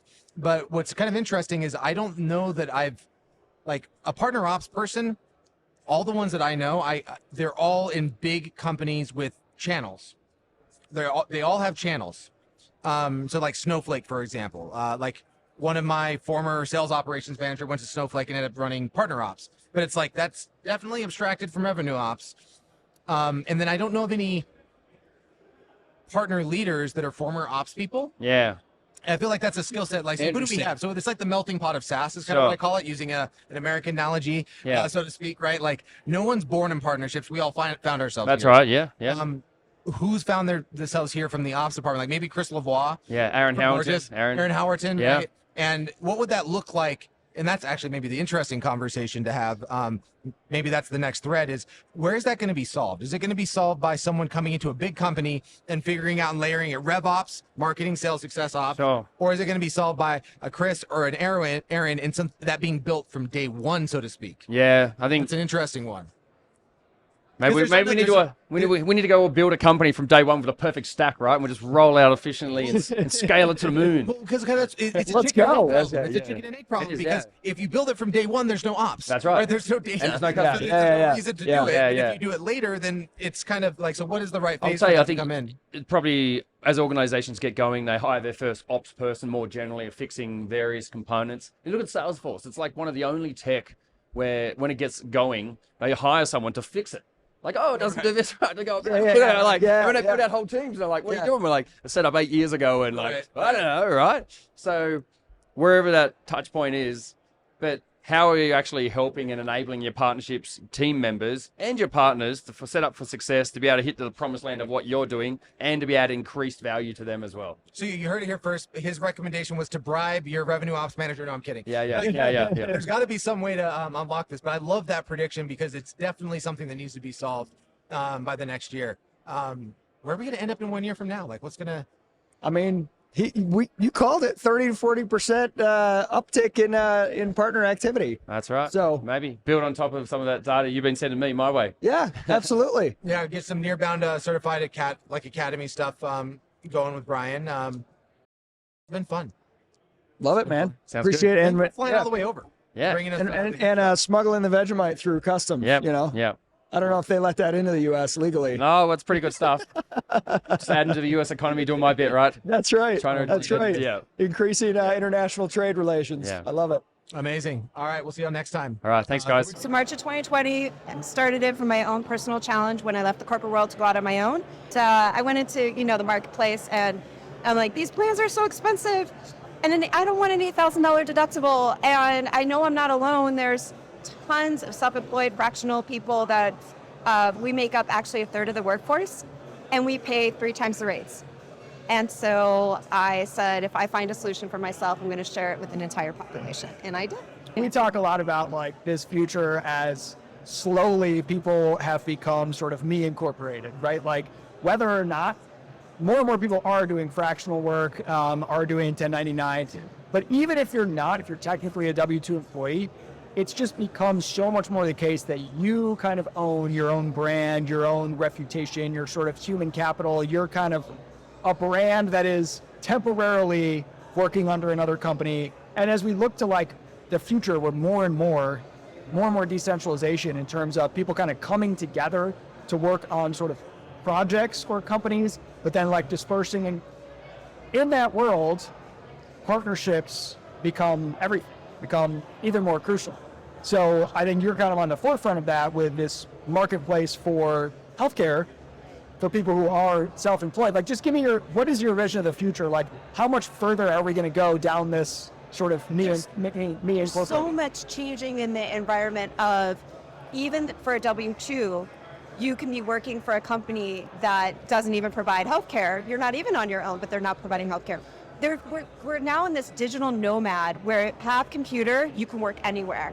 And a lot of people, and this has happened during the pandemic, you could see people were working remotely 6 weeks in a different location. And so having a healthcare that's portable makes a big difference so that you don't have to worry about your benefits going state to state. But what I really see in the next 10 years is a flip of 20% will actually be employees of a company, and you're going to be contracting out 80%. There's a couple of things that have, from an industry perspective, that I'm mildly aware of. So like NAES, the National Association for the Self-Employed. So like back in the day, whenever I had an LLC and I had my first handful of like contractors that maybe you could call them employees, but like we were loosely associated. Couldn't afford a healthcare plan, so we had to go through a buyer's group. Tell me a little bit about how the marketplace is helping, or you've thought about that, utilizing a way to help bring costs down. Like the net effect of a marketplace should be that you do have some semblance of buying power, and I felt like buyers groups were like kind of started to go that direction. Like there's something there, but at the same time, I feel like it missed its promise. How does the marketplace help, let's say, bring that net cost down? You're exactly right on. It should be. So with numbers, you should be able to bring it down, the cost down. But we also offer special promos. So our dental and vision is 55% off retail when you come through indipop. So that's a difference. And that's because of your buying power. You start to accumulate more and more. We negotiated and said, okay, this is the population, and this is, when they come through us, this is what they get. So we have different promos that we offer, but we have, our main thing is major medical and hospitalization plans. We have 6 plans that you can choose from. And yes, we have several that are exclusive that you will not find on another website. You're going to find it through indipop. So if I started an LLC today and I'm like, hey, I have a family, and I need to have healthcare, like technically I could go to a major provider and try to sign up something directly. Hey, I have a company, some you have to have 2 people, but it's like, okay, a dependent wife and me, right? If I go to you, typically what kind of cost saving am I looking at? For families, up to 70% on the monthly, and then we don't have a deductible of more than $6,000. The average will pay $3,000 in a calendar year, which is really different than traditional insurance. Okay, and the reason why I'm getting there is, how are you getting the volume of people? So I have to imagine let's say a grocery chain or something that's like using temp employees or whatever. How are you getting more and more eyeballs here? Because I'm assuming you're not just doing, we're sitting here at Partnership Leaders Conference. Right. You're not just spending ad dollars to acquire, net new things. No, through referral partnerships we are building, and word of mouth is once that community is very insulated, where one person, one freelancer, or a fractional CMO finds out about something, they talk about it. We have people really stay on our plans, which is amazing, like 3 years, which the industry average is 18 months to stay on a plan. But our plans are a little different than traditional insurance, so it's not apples to apples. These are cost shares. So essentially you are joining already a built-in group. So there is that community-like aspect to it, the buyer group-like aspect, but with a discovery layer and I think a more modern approach, because buyers groups are, I don't know, the ones I've gone through, seems like, hey, that was 20 years ago. This is more like the modern approach to getting many of the same benefits, that network effects, if you will. Well, I think also there is an element of we match you. There's a lot of buyer's analysis paralysis, like you have too many plans in front of you and you don't even know what to look for. The fine print, many people don't read it anymore, and a lot is in there, and that's how you end up with a $25,000 sprained ankle, because you didn't know what was in your plan. So one thing that we do is we have 3 questions on our website that you go through, and we match you with 2 of the best plans on our site. So there are hundreds of options in these different marketplaces, but we're not an algorithm. We just didn't source what's already on the internet. We've built relationships. What I love about what you're doing is like this perfect blend of independence, going solo, but not doing it alone. Like going solo together. And I think that's where the future is. It's in partnerships. More and more independence among the nodes, but a richer and more robust network and stronger connections between those nodes. 2 quick, rapid-fire quick questions. Sure. When you started, was partnerships part of your main thesis? Yes or no? No. No? Okay, so today, why are you at this conference then? Because it is now. It is now. Yeah. What was the unlock for you? What was the insight where you're like, I need to lean into this? B2C is the one-by-one. And by the way, a lot of healthcare go for the big groups, and that was never my intent. My intent was to go for the people just like me, the 1099, the W-2s that work for these companies. We're between a rock and a hard place. We have the hardest time, and this is a top pain point of someone trying to go out on their own. And I was going for business to consumer. And it was really B2B2C that I found. Bingo. There you're like that. He's smiling. Yep. Yeah, but that was what I figured discovered. I figured that was the unlock, is that you could go to a company that had a network of contractors and be able to say, hey, you're not providing them any value, but through us, you can have something that other contract companies wouldn't. Connect them. And, boom, there's a referral partnership baked right in. And by the way, it's not only on the front end helping to provide that value. By the way, we offer these benefits. They work in all 50 states. It is if they're exiting the company, Cobra can be, it's very expensive. Oh gosh, so good just gracious. Just to make everyone go to sleep right now. Cobra is whatever your company is paying for your healthcare. Now you get the same plan, but guess what? Who's responsible for that payment? No, you're paying 100%. You're paying 100% plus 2% admin. A lot of people, after they lose their job, if their company is not paying for that for a few months at least, they can't afford it. Oh, I didn't pay for Cobra. I was like, just cross the fingers. And, I know. kind of whatever. So Thank you so much for Yes, stopping by. thank I mean, you. this, Thank It's you. indipop. Yeah, indipop.co. And thank you guys so much. It was really great meeting you. well, you Thank heard it live here at Catalyst 23 Partnership Leaders. Partner-led everything. It's right. taken over the world, even healthcare, marketplaces, unexpected places. It's the same old, same old. It's just like doing good fundamentals and going with fewer partners rather than more partners and leaning in to the ones that you can help and empathizing with them to understand like why they would care to work with you. That's actually interesting because it's counterintuitive to some messaging that's out in the market right now, where I feel like a lot of partnerships leaders have shiny object syndrome and more. And it's like, well, you have those 300 partners. Which ones are your most successful and what can be replicated? And they have these, I call them POPO, partners on paper only. Yeah. You know, it's like there. So what, whenever you say it's the fundamentals, what do you think are those fundamentals for nailing, like, hey, don't worry about having 500 partners. Like, you better get 5 and then you can worry about the next 50 or whatever. What fundamentals stick out to you as like, hey, here's the table stakes that if you're not doing this, you better change your game. Totally.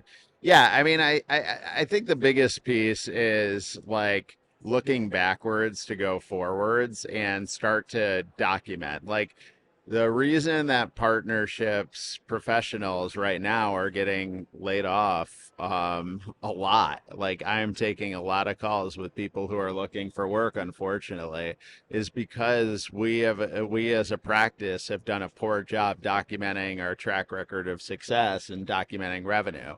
And so what does that mean? What can we actually do about it? And how does it get back to the fundamentals? It's asking every single customer that you're working with about who the key partners are from a technology and a system integrator perspective. So I'll give you an example. We were working with a just sub $10 million Salesforce App Exchange ISV, and they were showing that they were getting a lot of deals from their App Exchange listing. But they took a month and asked every single end customer on the first call that they did. They had about 40 something first calls. Over 25 of them, so more than 50% of them, actually heard about them from a system integrator partner. And so they did not ask that question. It showed up through marketing attribution as like a direct lead from the App Exchange, but it was actually originating from an SI. Dark social, Chris Walker, the ghost of Chris Walker strikes again. Yeah, it's true. It's true. It's such a relevant partner message, and people like that's whenever I started seeing Chris go viral, I'm like, that's partner. Like that's why you need to ask these questions. You have to ask you them. Ask them at the marketing level, sign up forms, and you need to ask them on the sales calls. And that was my favorite thing about like a Gong, was listening to Gong calls and setting up filters for agency, for partner, for whatever. And it was such an unlock for me. And in fact, my Adobe Alliance rep, Justin, shout out ex PartnerUp, good friend.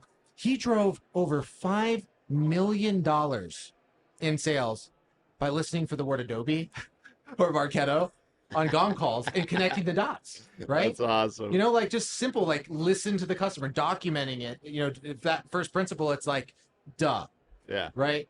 And then lean into the ones that show up the most. So like, yeah, your example with Adobe, well, that's a pretty clear path to lean into Adobe. For this ISV that uncovered like their SIs, it wasn't all one SI, but it gave them a short list of people that were actually giving them business. And so it shined a light on where they should lean into. And then you take it the next step. And so actually, this is something that partnership professionals need to do a better job at. And it's tracking at the partner level, but then at the individual at that partner level. Yes. Because if you're partnering with a 100-person consulting firm, That's a good point. and the same 2 people are bringing you all your deals, it's like, okay, cool. Like, send them a gift, send them some swag, but then leverage that relationship to get to a team meeting, because 2 becomes 4 individuals, 4 becomes 8. And start to like, but you can't do that unless you're tracking at the fundamental level which partner, which individual. We talk all the time about that we've moved from the how economy to the who economy, where buyers are not asking, how do I solve this? They're asking, who can help me? And they're looking at people they trust. And who, it's a personal question. I mean, yeah, sometimes it's a company, but it's usually a person at that company. And that's such a good point to like get to that next step, to go beyond just which partner, but like who over at that partner. And I love that you said before, okay, partner people need to do a better job of showing revenue that they're driving, and then focusing on who is the customer listening to, right? So like instead of starting with like how many partners can I have, how many partners on paper only, popos, and then, you know, how can I structure this program? It's like, what are my customers already telling? What are they telling me? Backwards. Who do they trust at the company, but at the individual level? And which of those people are actually resulting in deals and revenue? You just hit me in the face. Both of you just hit me in the face with something. I've had a number of conversations that I am actually very offended by now. Were some of them with me? No, actually very, very offended. I'm lucky. That this person was even in the partnerships profession. So you're about to get really mad at me if you've asked this question before, where I've had partner leaders like, hey, we're trying to figure out our ideal partner profile. And what a bullshit question. Your ideal partner profile is who your customers work with. Totally. What that means is you as a partner person, you're abstracted away from your customers. And if, as a partner person, if you don't understand your customer, I'm sorry, you don't have a job. So you should know more about what customers are saying on those sales calls and those CS calls than anyone else. Question. It's a red herring question. If you're, it's like a company that ICP hops. It's like a product. I'm hammer looking for nails. Yeah. What's my product? It's like, you don't understand your customer. You understand your product. Right. And it's like a partner professional. Like, I understand my partner program, but you don't understand the customer. Yeah. Right. Like, just, and it's so simple. Fundamentals. You're right. And like ideal partner profile, it's sexy. Like, it's a sexy term. We took it from ICP. Like, that's all well and good, but like, it's always forward looking, to your point. And it's like, no, just go in the rear view mirror. You have all this customer data. Work with your sales team and start to show them, hey, tell me who your customers are already working with from a partnership perspective, and I will go out and do the legwork. But I need you to ask this question. I need you to understand, pick your tech stack, pick your SI partner, but I need you to ask that question so you can focus me on where to partner. IPP should only come into the equation whenever you're doing partner development for, let's say, building solutions on top of, let's say, a platform. And you're like, okay, I'm trying to do partner development because, you know, we have some HR use cases, or we have some, you know, sales tech, and we have an API, and we actually are doing that. And I've seen, you know, like the rise of Twilio, there was partner development, trying to get people to build on them, etc. That makes sense, but I don't think that's what most partner leaders mean whenever we're having this conversation. I think you just hit the nail on the head. Go become an expert around your customer and then work with those, put W's on the board. If you can't put W's on the board with the partners and the people that your customers trust, you don't have a job. And that sucks, but it's the truth.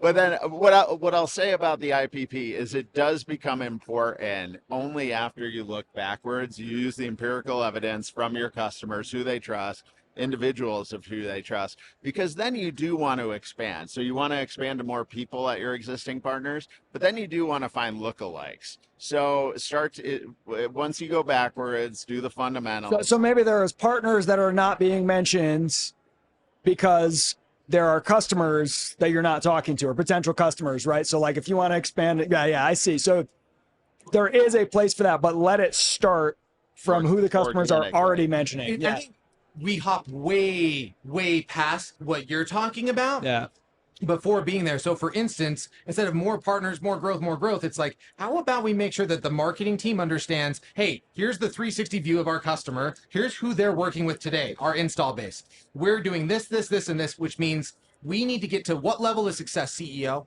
How much revenue you want from partners? Yeah. Here's our customer. Here's the 360. Here's the partners we're going to work with, not other ones. Only these. We need 30% partner contribution. That means 30% of all marketing activities with these partners only. That means 30% of sales. Like, get that nailed. But then you have the engine that you could replicate. But like, what a piercingly clear way to like think about that, to like nail it this way first.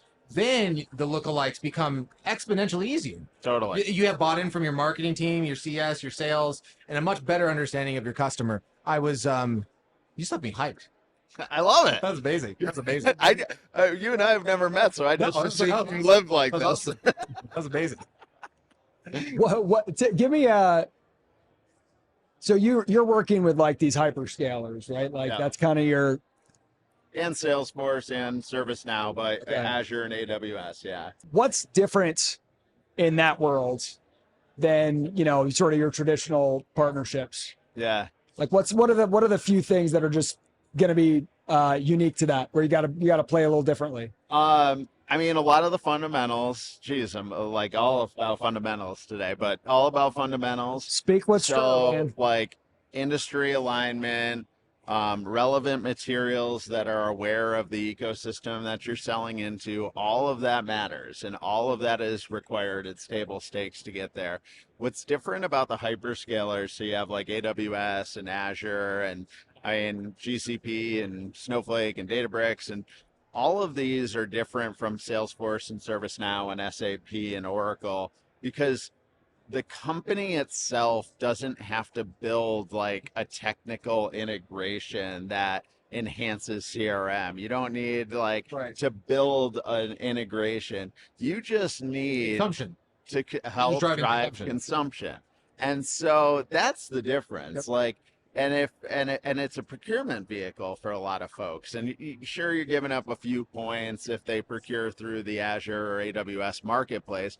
But if your back end is built on one of those hyperscaler platforms, you should be listed, because it's super easy to get listed. We can, InVisory, my company plug, can help with that. But you can do it. It's easy. But then it's all about the co-sell materials. It's about enabling your sales team to ask the question, hey, do you have a committed spend on AWS? Do you have a committed spend on Azure? Why don't we procure that? And then you think about this year with the economy of it is, like CIOs last year when they were committing their spend, do you think they're tracking above or below that committed spend, given where we're at with the economy? Like they're tracking below it. So go find some already allocated budget dollars and buy and spend it on your app. So the two things then is like on the let's say platforms versus hyperscalers, and platform could be like CRM, or whatever else it is. You have to build something that is integrates or has some value add or some co-innovation or facilitates some use case. Whereas the hyperscaler, you're driving consumption. And I think in the hyperscaler, it's a very standard play, and you have to be able to drive more and more and more consumption to get closer and closer and closer to more co-sell. But at minimum, you can help your AEs navigate procurement, speed up your process a little bit. On the platform side, what I heard you say whenever we were kind of talking in the open up the show, I heard you say something around that it's not just about, for example, let's say you're an ISV trying to work a Salesforce rep. It's going, kind of indirect to the ecosystem through like an SI or a consultant in the Salesforce ecosystem. And I feel like so many people, whenever they're working Salesforce, try to go direct. And it's like, well, that's the App Exchange game. And if you just play the straight up App Exchange game, there's very strict rules. And it takes a lot of money to win. Mm-hmm. And that means a lot of installs, which means it's a chicken and the egg problem. How do you win the App Exchange game if you're not paying Salesforce enough money to drive the install? So what you think SI agency consultant on the sideline is the best path for the platform play? Honestly, I'm going to give you an answer of it depends, and it depends based on average deal size. Like it depends on average deal size could be you get $1 million deal, then all of a sudden it becomes very important to Salesforce real quick, right? Totally, and a 5,000 AOV, like they aren't going to care. Another thing that matters for the SI agency play is the complexity of the integration.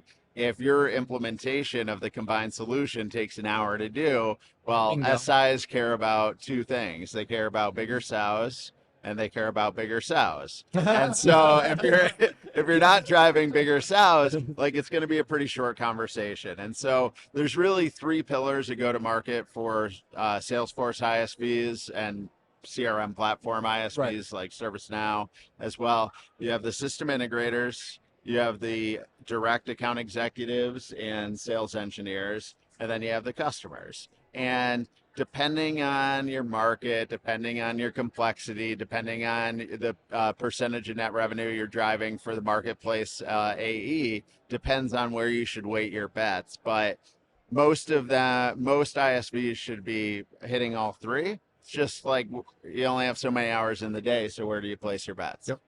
Bingo. That was a amazing clip right there. Thanks. That was a lot of fun. A lot of fun. Love it.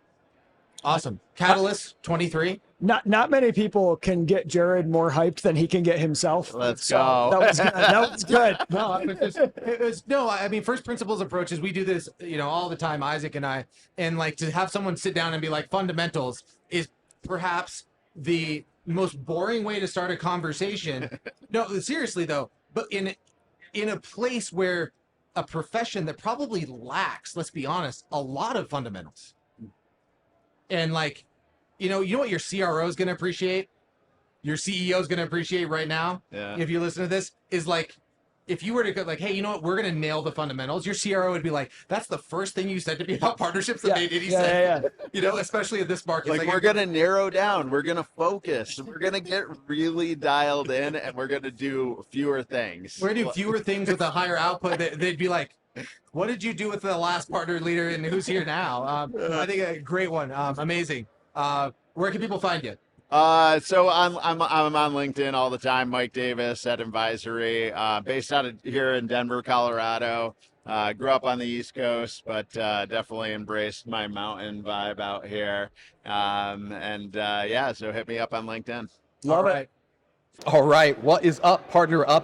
We're live, Catalyst 2023. And we're here at the Nearbound.com media booth. And Isaac, Vaughn, great to have you here.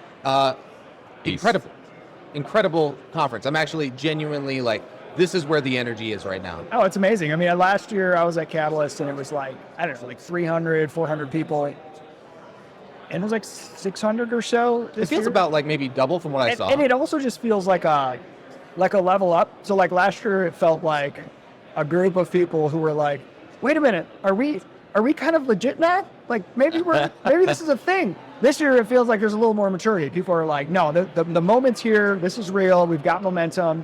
It's been really interesting to see that. So there's like real pain and there's real progress, but there's real, let's say, optimism based on, let's say, challenge. Yeah. You speak a lot about this, the shared struggle. Yeah. Right? There's actually been a shared struggle the past year, whereas before, if you've been in partnerships, it can often just feel like I'm alone in it. It was a lonely struggle. Yeah. Right. Yeah.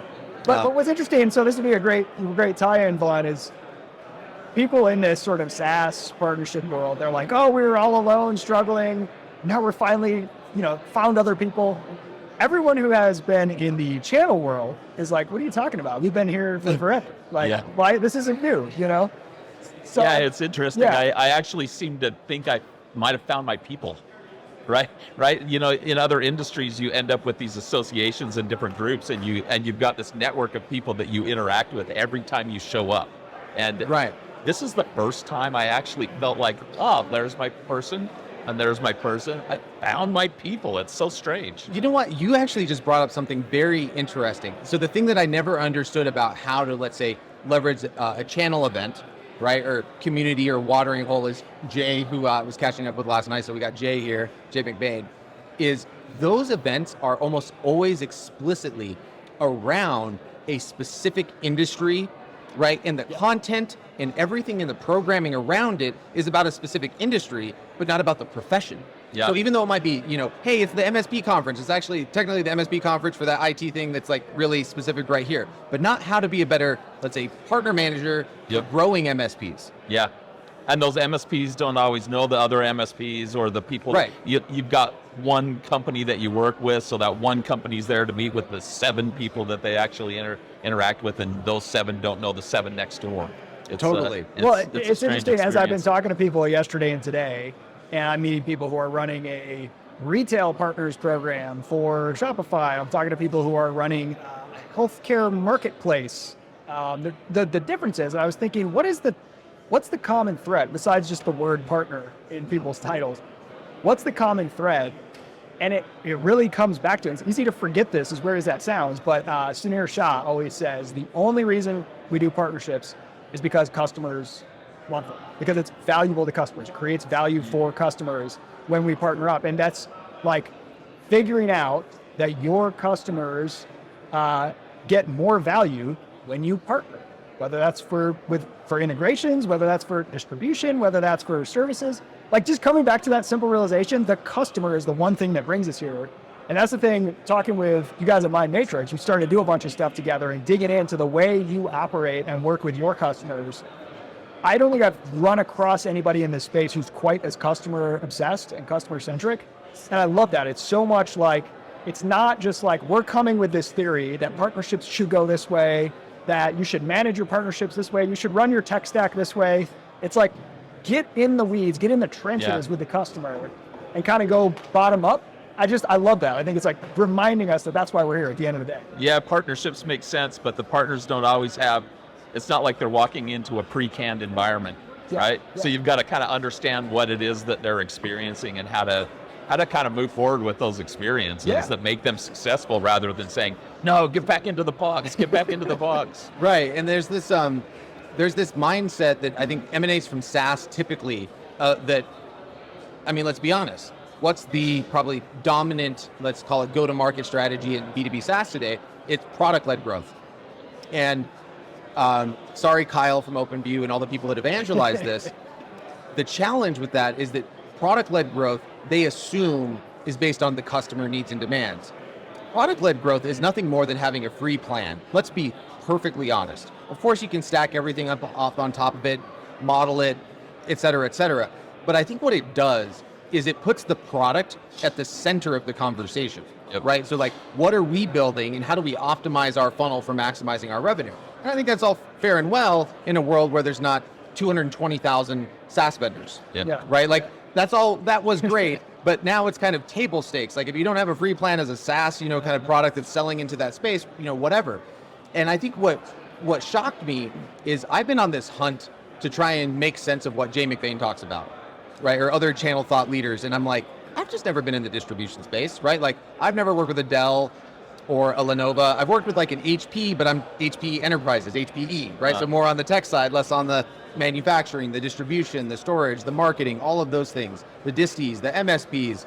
And the thing that shocked me about Mindmatrix was, oh my gosh, like the product actually is built around the customer. What do I mean by that? There wasn't a box that you were trying to force people into.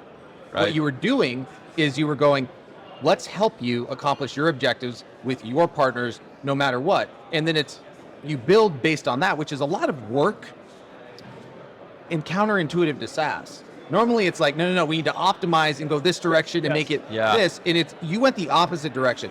Charge for services if there is customization. You're like, don't charge for services. Help them, build them what they need. And I feel like the customer is really at the center of a lot of these things versus the product.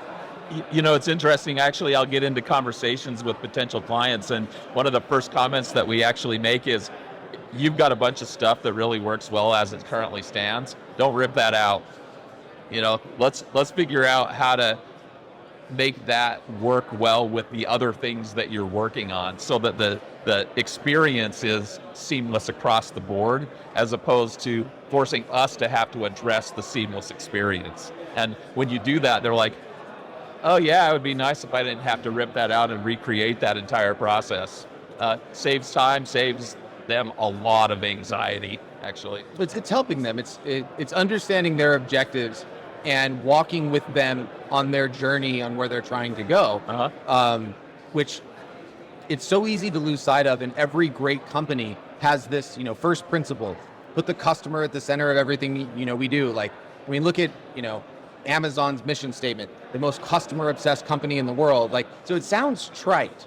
And yet I'm in B2B SaaS for so long, and it's rare that I actually see that happen. And that was something that was really stood out to me, that I think the partnerships profession could take from kind of like channel and the way that these industries have been built up. It's like, these are role models from the past. There's 76% of world trade indirect. Like, there's a lot from us to learn about what already works and not assume that we're the ones that have all the answers. The customer has the answers. We just have to help them get there. Yeah. And the reason that they avoid doing that is because it's harder to predict, right? It's when you get into companies that have to have some sort of human element to the whole thing, humans are unpredictable. You know, we like different things. We have different characteristics. There are things that make us happy, things that make us sad, and trying to kind of meet all those needs at once sometimes it's messy. Yeah, it's very hard to run a company with people. We're not running them with AI bots yet. Yeah. But what's strange is that like, oh yeah, but we're going to build this system. And we use these weird words. Isaac, you're the metaphor man. Like, building engines, right? Yeah. Like these weird like automation, type of things. And the reality is no matter how much AI we put into our software, is AI the user? Right? So like the end user is the human. Well, it's so interesting. So I know there's this huge incentive for venture-backed companies in particular to figure out like what is the scalable way, what's the lowest possible cost we can have to acquire and retain customers. And like that all makes sense on paper, but sometimes it gets so crazy and they get caught up in trends. I know somebody who was running a fintech startup and they were like, they wanted to automate as much as they possibly could with some machine learning and all this stuff. And they got to a point where the accuracy was like 90%, but for accounting, if it's not 100 or 99, it's basically not. So they, with that last 10%, they had like an offshore team, incredibly low cost. In fact, it was lower cost than their initial model was going to be trying to build it with software. And they're like, hey, this actually works and it's scalable. It just requires this little layer of human touch. And the investors were like, no, we want to keep spending money trying to figure out how to get that last 10%. And I was like, it's not good for their multiple. Maybe if you crack that, it's huge. But the odds that you don't crack it are really high. And you could actually have a great business with a great exit, maybe not as big, but that push to be like, solve it once and for all with like the infinitely scalable solution, which oftentimes just isn't there. Yeah. And I'm really curious how this unfolds as we move into this world of like nearbound marketing, where more people realize, whether you call it dark social or influencer, buyers are looking to those they trust. They're not getting hit as effectively with outbound, inbound. And everybody's like, how do you measure and attribute this? There's kind of two camps. The one camp that's like, we have to come up with a solution that can perfectly track all of the influence and measure it for this new world of nearbound marketing, which I don't think is ever going to be possible. But it's like, but then there's the camp that's like, let's get closer than we are today. Yeah. Let's figure out some ways to get better intent data and better influence measurement, but it's not 100%, You look at the guys that are doing machine learning and they'll tell you that the real pessimists will tell you that it's 60%. The guys that are more optimistic say, well, yeah, you can get to 70 or 80%. It's never above that. Yeah. So what about that remaining 20%? Are you okay with just walking away from it?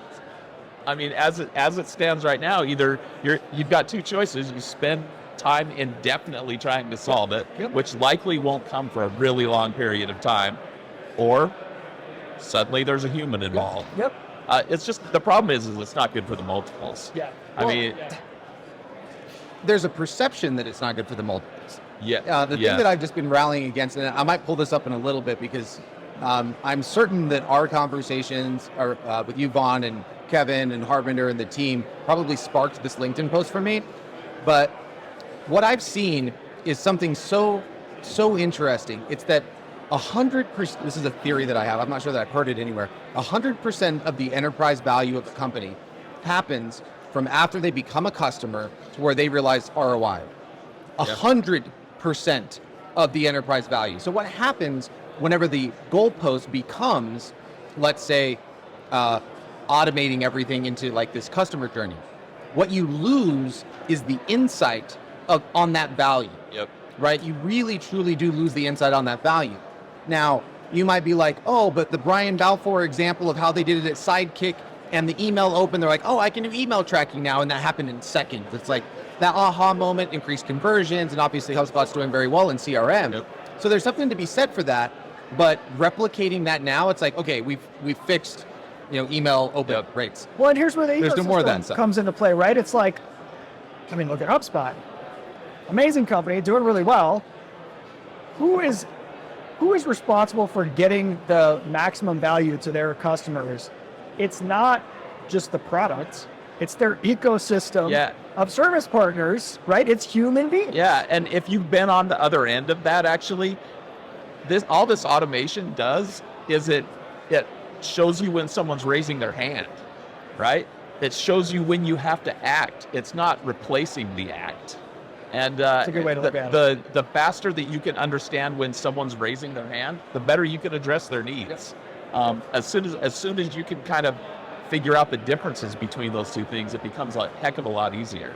I love seed investor Mike Maples. One time he said the whole thing with like AI technology, people being like humans versus AI. He's like, Iron Man. That's what we're trying to build. Iron Man. Everyone have their own personal Iron Man suit. What is Iron Man? It's this wonderful combination of human and technology. Yeah. You don't overwrite or get rid of the human component. You actually give it more tools and enhance it and let it be even more and better at what it wants to be already. And I love that. I like that. Yeah. There's something interesting about what I've tended to see in the channel space, and I'd love your opinion on this, Vaughn, is especially at Mindmatrix, y'all had done something that I thought was so counterintuitive and I hadn't heard before, is that y'all do 100% free services. Yeah. Right? And like that's a commitment. And it just sounds so backwards. But it sounds crazy. It sounds completely I'm like, wait, backwards. you've been around for 25 years and you've survived doing this? Right. And a profitable company, it's endured, right? And I think that enduring component is all of a sudden much more important. Like, hey, let's not take this thing to zero. Our good friends Justin Gray and Josh Wagner, formerly of Shift Paradigm, started in Revenue Capital. I've actually been in some deals, looking and seeing and trying to triangulate. And one of their theses actually is like a 3 to 5x multiple, not a 100x. Yep. Right? They're consistent, good deals and sustainability, long-term things. And that service mindset, that goes back to that enterprise value, right? 100% of it is between buying and realizing it. And then the customization, building for the customer, meaning you have to, every single one's a little bit different. That sounds so backwards, but like in this market, zig when other people are zagging. Yeah. The best example that I can think of, it's a phenomenal book, is Tony Hsieh's book, the CEO of Zappos, the shoe company that sold to Amazon. They famously had things like their customer support team would do anything. So you could like call them and order a pizza. Yeah. And they would like get you a pizza. And that kind of customer obsession and love is like, that's the thing that I feel like has been missing in what people are reacting to from the AI world. It's like, yeah, the tech's great. Like, let's keep getting more AI. Let's keep getting more of these things. What I'd love for you to comment on a little bit, Vaughn, is like, how have you seen that play out in terms of the people? Like, I feel like a lot of companies I go and talk to, I'm talking to 40 people that have knowledge of 40 different things. Yeah. Right? Like, they only know about marketing. They only know about selling to that specific segment. They only know about supporting that specific customer. But if everyone has to serve the customer, do you feel like in your business, how are you going about that? How do people put the customer at the center of everything? That service mindset, does that create more educated, empathetic employees? Yeah, I think it actually does. I mean, that from the very beginning, your conversation centered around something different than it would be. It's not centered as much around. It's not an internal KPI. Yeah, it's about them. It's about them. That's exactly right. You're understanding. Well, where do you exist today currently? And where do you want to be? Yeah. And how do we take the stuff that we do and make that happen? And I don't know that our people are ordering pizzas for others, right? But it's but you can see that actually happening if it really came down to it. It's curious actually, but it's good business for us, and the one thing though that it does force you to do is build a product that kicks butt. Right? Because on the one hand, yeah, you want to give away support and unlimited support and services, but on the other hand, you don't want that to go south on you. Right. So you've built something that's really meaningful that solves their problems to reduce the amount of time they actually have to have that happen, and then support them like crazy when they do have the need because it's super meaningful when it comes up. Because the ROI on that is the LTV is the thing that's missing from that calculation. The people that you're more maniacally focused on helping and putting those service dollars into, that's an investment. Yeah. Right. So there is a CapEx associated with that. But those customers in the long run, they need to be more successful if everyone's focused on helping them get where they want to go. Yeah. And it's not focused on an internal activation metric or a whatever KPI of the week. the exec slide deck comes up with.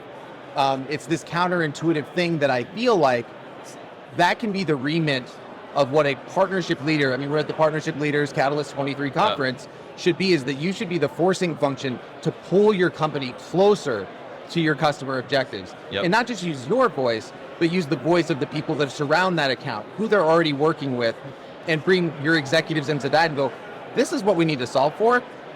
Not this thing we've been spending all week, 20 hours in meetings on. Is where the customer actually is. Yeah, I'd agree with that. I'm time to get high-level metaphors here. I can't help myself. But I went to the botanical gardens yesterday with my family before this thing started. And they actually have this little plaque that said, like, ecosystems need partnerships or something like that. And it was about all the animals and stuff. But when you think about the role of someone in partnerships, we use this phrase, ecosystems. When you think about an ecosystem, it has an irreducible level of complexity. If you try to approach it and say, oh, okay, well, all I want to do is like make this one kind of plant grow and only focus on this one kind of plant, and that's it, myopically focused on that, it'll either not work or it will kill everything else, right? You have to like zoom out and think about this really complex interplay of all these insects and all these other plants that you didn't even know, had an impact on the other things in the ecosystem. And what it got me thinking about, and this is when we dove in with Mindmatrix, this is what really like sparked my mind, and we wrote about it at Partner Hacker recently, but that a lot of SaaS companies, they look at complexity and they're like, oh, we want to turn complexity into simplicity. And that's not always the right thing to do. Like with an ecosystem, again, its strength and its resilience is its complexity. It has so many different types of people involved. You got all these different types of partners with all these different incentives. But when they're jiving, it's like it's this beautiful thing. And so rather than responding to complexity with like trying to take one tiny slice of it and just focus on that, responding to complexity with care and attention instead of simplicity, right? Like just the hammer that's looking for a nail everywhere. And like that's where you get this, because complexity can be chaos, but it can be order. If you walk into a garden, it's orderly and extremely complex. There's modules, there's different things feeding different things. And it's like you can have order and complexity together for sure. Complexity can also be chaotic, but simplicity is not the solution to something like an ecosystem. No, it's funny. We actually, with the work that we've been doing with you guys and particularly with Reveal, we have started to view the world in terms of what that public ecosystem looks like and what the private ecosystem looks like. And those two things each sort of operated independently of each other, but then they sort of overlap at moments. And when you start to look at how you service the industry overall on the public side of things, those are all really obvious, right? But then when you get behind the scenes, there are all these like little biopic type of ecosystems going on within that need to be served by platforms like ours. And so you expose that to the folks that need it, but then don't expose it in areas that it doesn't need to be exposed. How would you define private versus public ecosystem? I love this. This is a really cool framework. Yeah, it's so on the public ecosystem side of things, you've got all these vendors. I mean, the SaaS providers, the ISVs, tech providers, and they're all working together, and they're sitting on these platforms like Reveal where they work with each other, and you're looking for the shared opportunities, right? Well, once that happens and they get behind the scenes and they start doing the deals together, that stuff all disappears. Right? Yeah. But it still has to all be managed from behind the scenes. And a lot of times it happens on platforms like ours. What happens if you're the partner that needs to do a deal in an adjacent city where you don't end up with staff, right? How do you service that? How do you service that vendor and all the needs of that vendor when you don't cover everything that maybe they need, but you cover 75% of it? Well, you still have to understand what that private ecosystem would look like, and it never makes its way into the more public space where the vendors and the SaaS providers can. I have a question for you about your garden experience tied to this, Isaac. So you were there with your wife and kids. Were there some plants that your wife liked more than others? Absolutely. Right. So not all partners are equal. Yeah. Right. Some are a little bit prettier. And my kid loved the carnivorous plants, like the Venus flytrap. Right. Nice. Totally. And I bet if you treated let's say, the most beautiful, ornate something like, maybe you could name one. I'm really terrible at plants. Yeah. That you liked. Orchid or something. Okay, Yeah. orchid, great. So if you treated the orchid the same as the Venus flytrap, do you think either one would survive? No. No. So then why do we treat every partner the same? Yeah. And that was kind of the thing that was an unlock for me, is like, your remit as a partnership leader is to obviously not all partners are equal, and their objectives are not always the same. And you are much better served at your company to make sure that you're focusing on the customer and serving what they need, but also the partner and what they need, right? And being able to build to that, so that way it's most effective for them. And not just, your program, but like, that's what kind of amazed me, is that you can actually do things multiple levels down to where you have your portal and how you're helping grow your garden. But then that patch over there that's the orchids, that's managed and run differently than that patch over there with the carnivorous plant section. Instead of this, GMO field of one type of grain that's round up, there's nothing in the soil, and then there's one like little disease, the entire thing's gone. And you've got scheduled sprinkler systems, right? Yes. Right. And you've got all this automation that sort of encourages those things to happen, but at some point a human's going to have to go in there and go, oh, there's a weed, I better pluck that. Well, and the risk is exponential, right? So ecosystems are stable, they're resilient. If you're serving the needs of all of these partners with their needs, and something happens in the industry that shakes up, that maybe takes out a certain component of the ecosystem, like that garden's going to be much more stable than that field of wheat.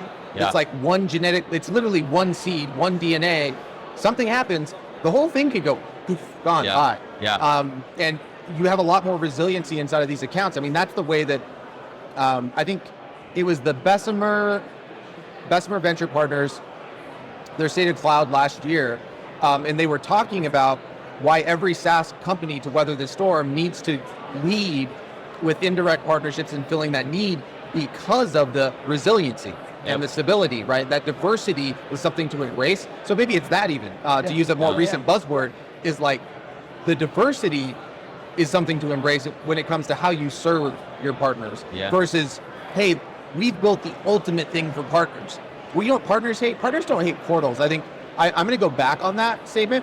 What partners hate is your portal, right? And they hate each time, there's 100 versions of your portal, but what about theirs? Meaning, if it's what they want, then they like it. You think about before they actually had the ability to, before Amazon was listening to you, and you say the word carabiner, and suddenly like this climbing equipment shows up.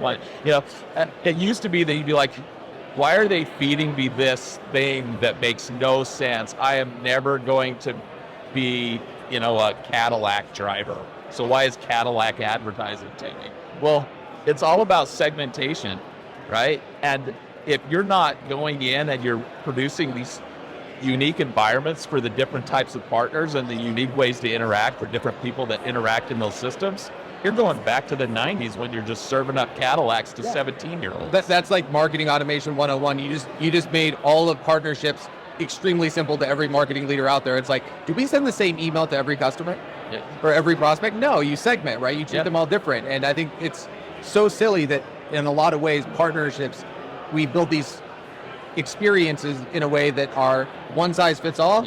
And the reality is that's just not the way that we want to be treated. I met a guy yesterday actually that had started doing some work around just what you're saying. He was creating prompts that unearthed different things that mattered to the partnerships, and it was all going through. It wasn't the two traditional, generative AIs, but he had locked onto another one that most people hadn't heard of, but it gave him the ability to build pathways within those prompts that sort of followed a really specific thread as it kind of moved along. It was generating the things that he needed, but it was entirely prompt driven and guided, as opposed to me asking you. It was him asking his client, and I thought that's really intuitive actually, and so it's funny to see that pop up today. I love that. But you can see where it would head like that if people have the time and the energy to build out what that means. It's jazz. It's a combination of some bounded structure with improvisation playing off each other. I love that. Amazing. Well, this is the first one that we're knocking out. Vaughn, thank you so much for stopping by. Yeah, good to be here. The Nearbound.com media booth. Partner hacker Isaac. We're at Catalyst 23, partnership leaders. It's a heck of an event. Partner up. Peace out. We will see you all next time.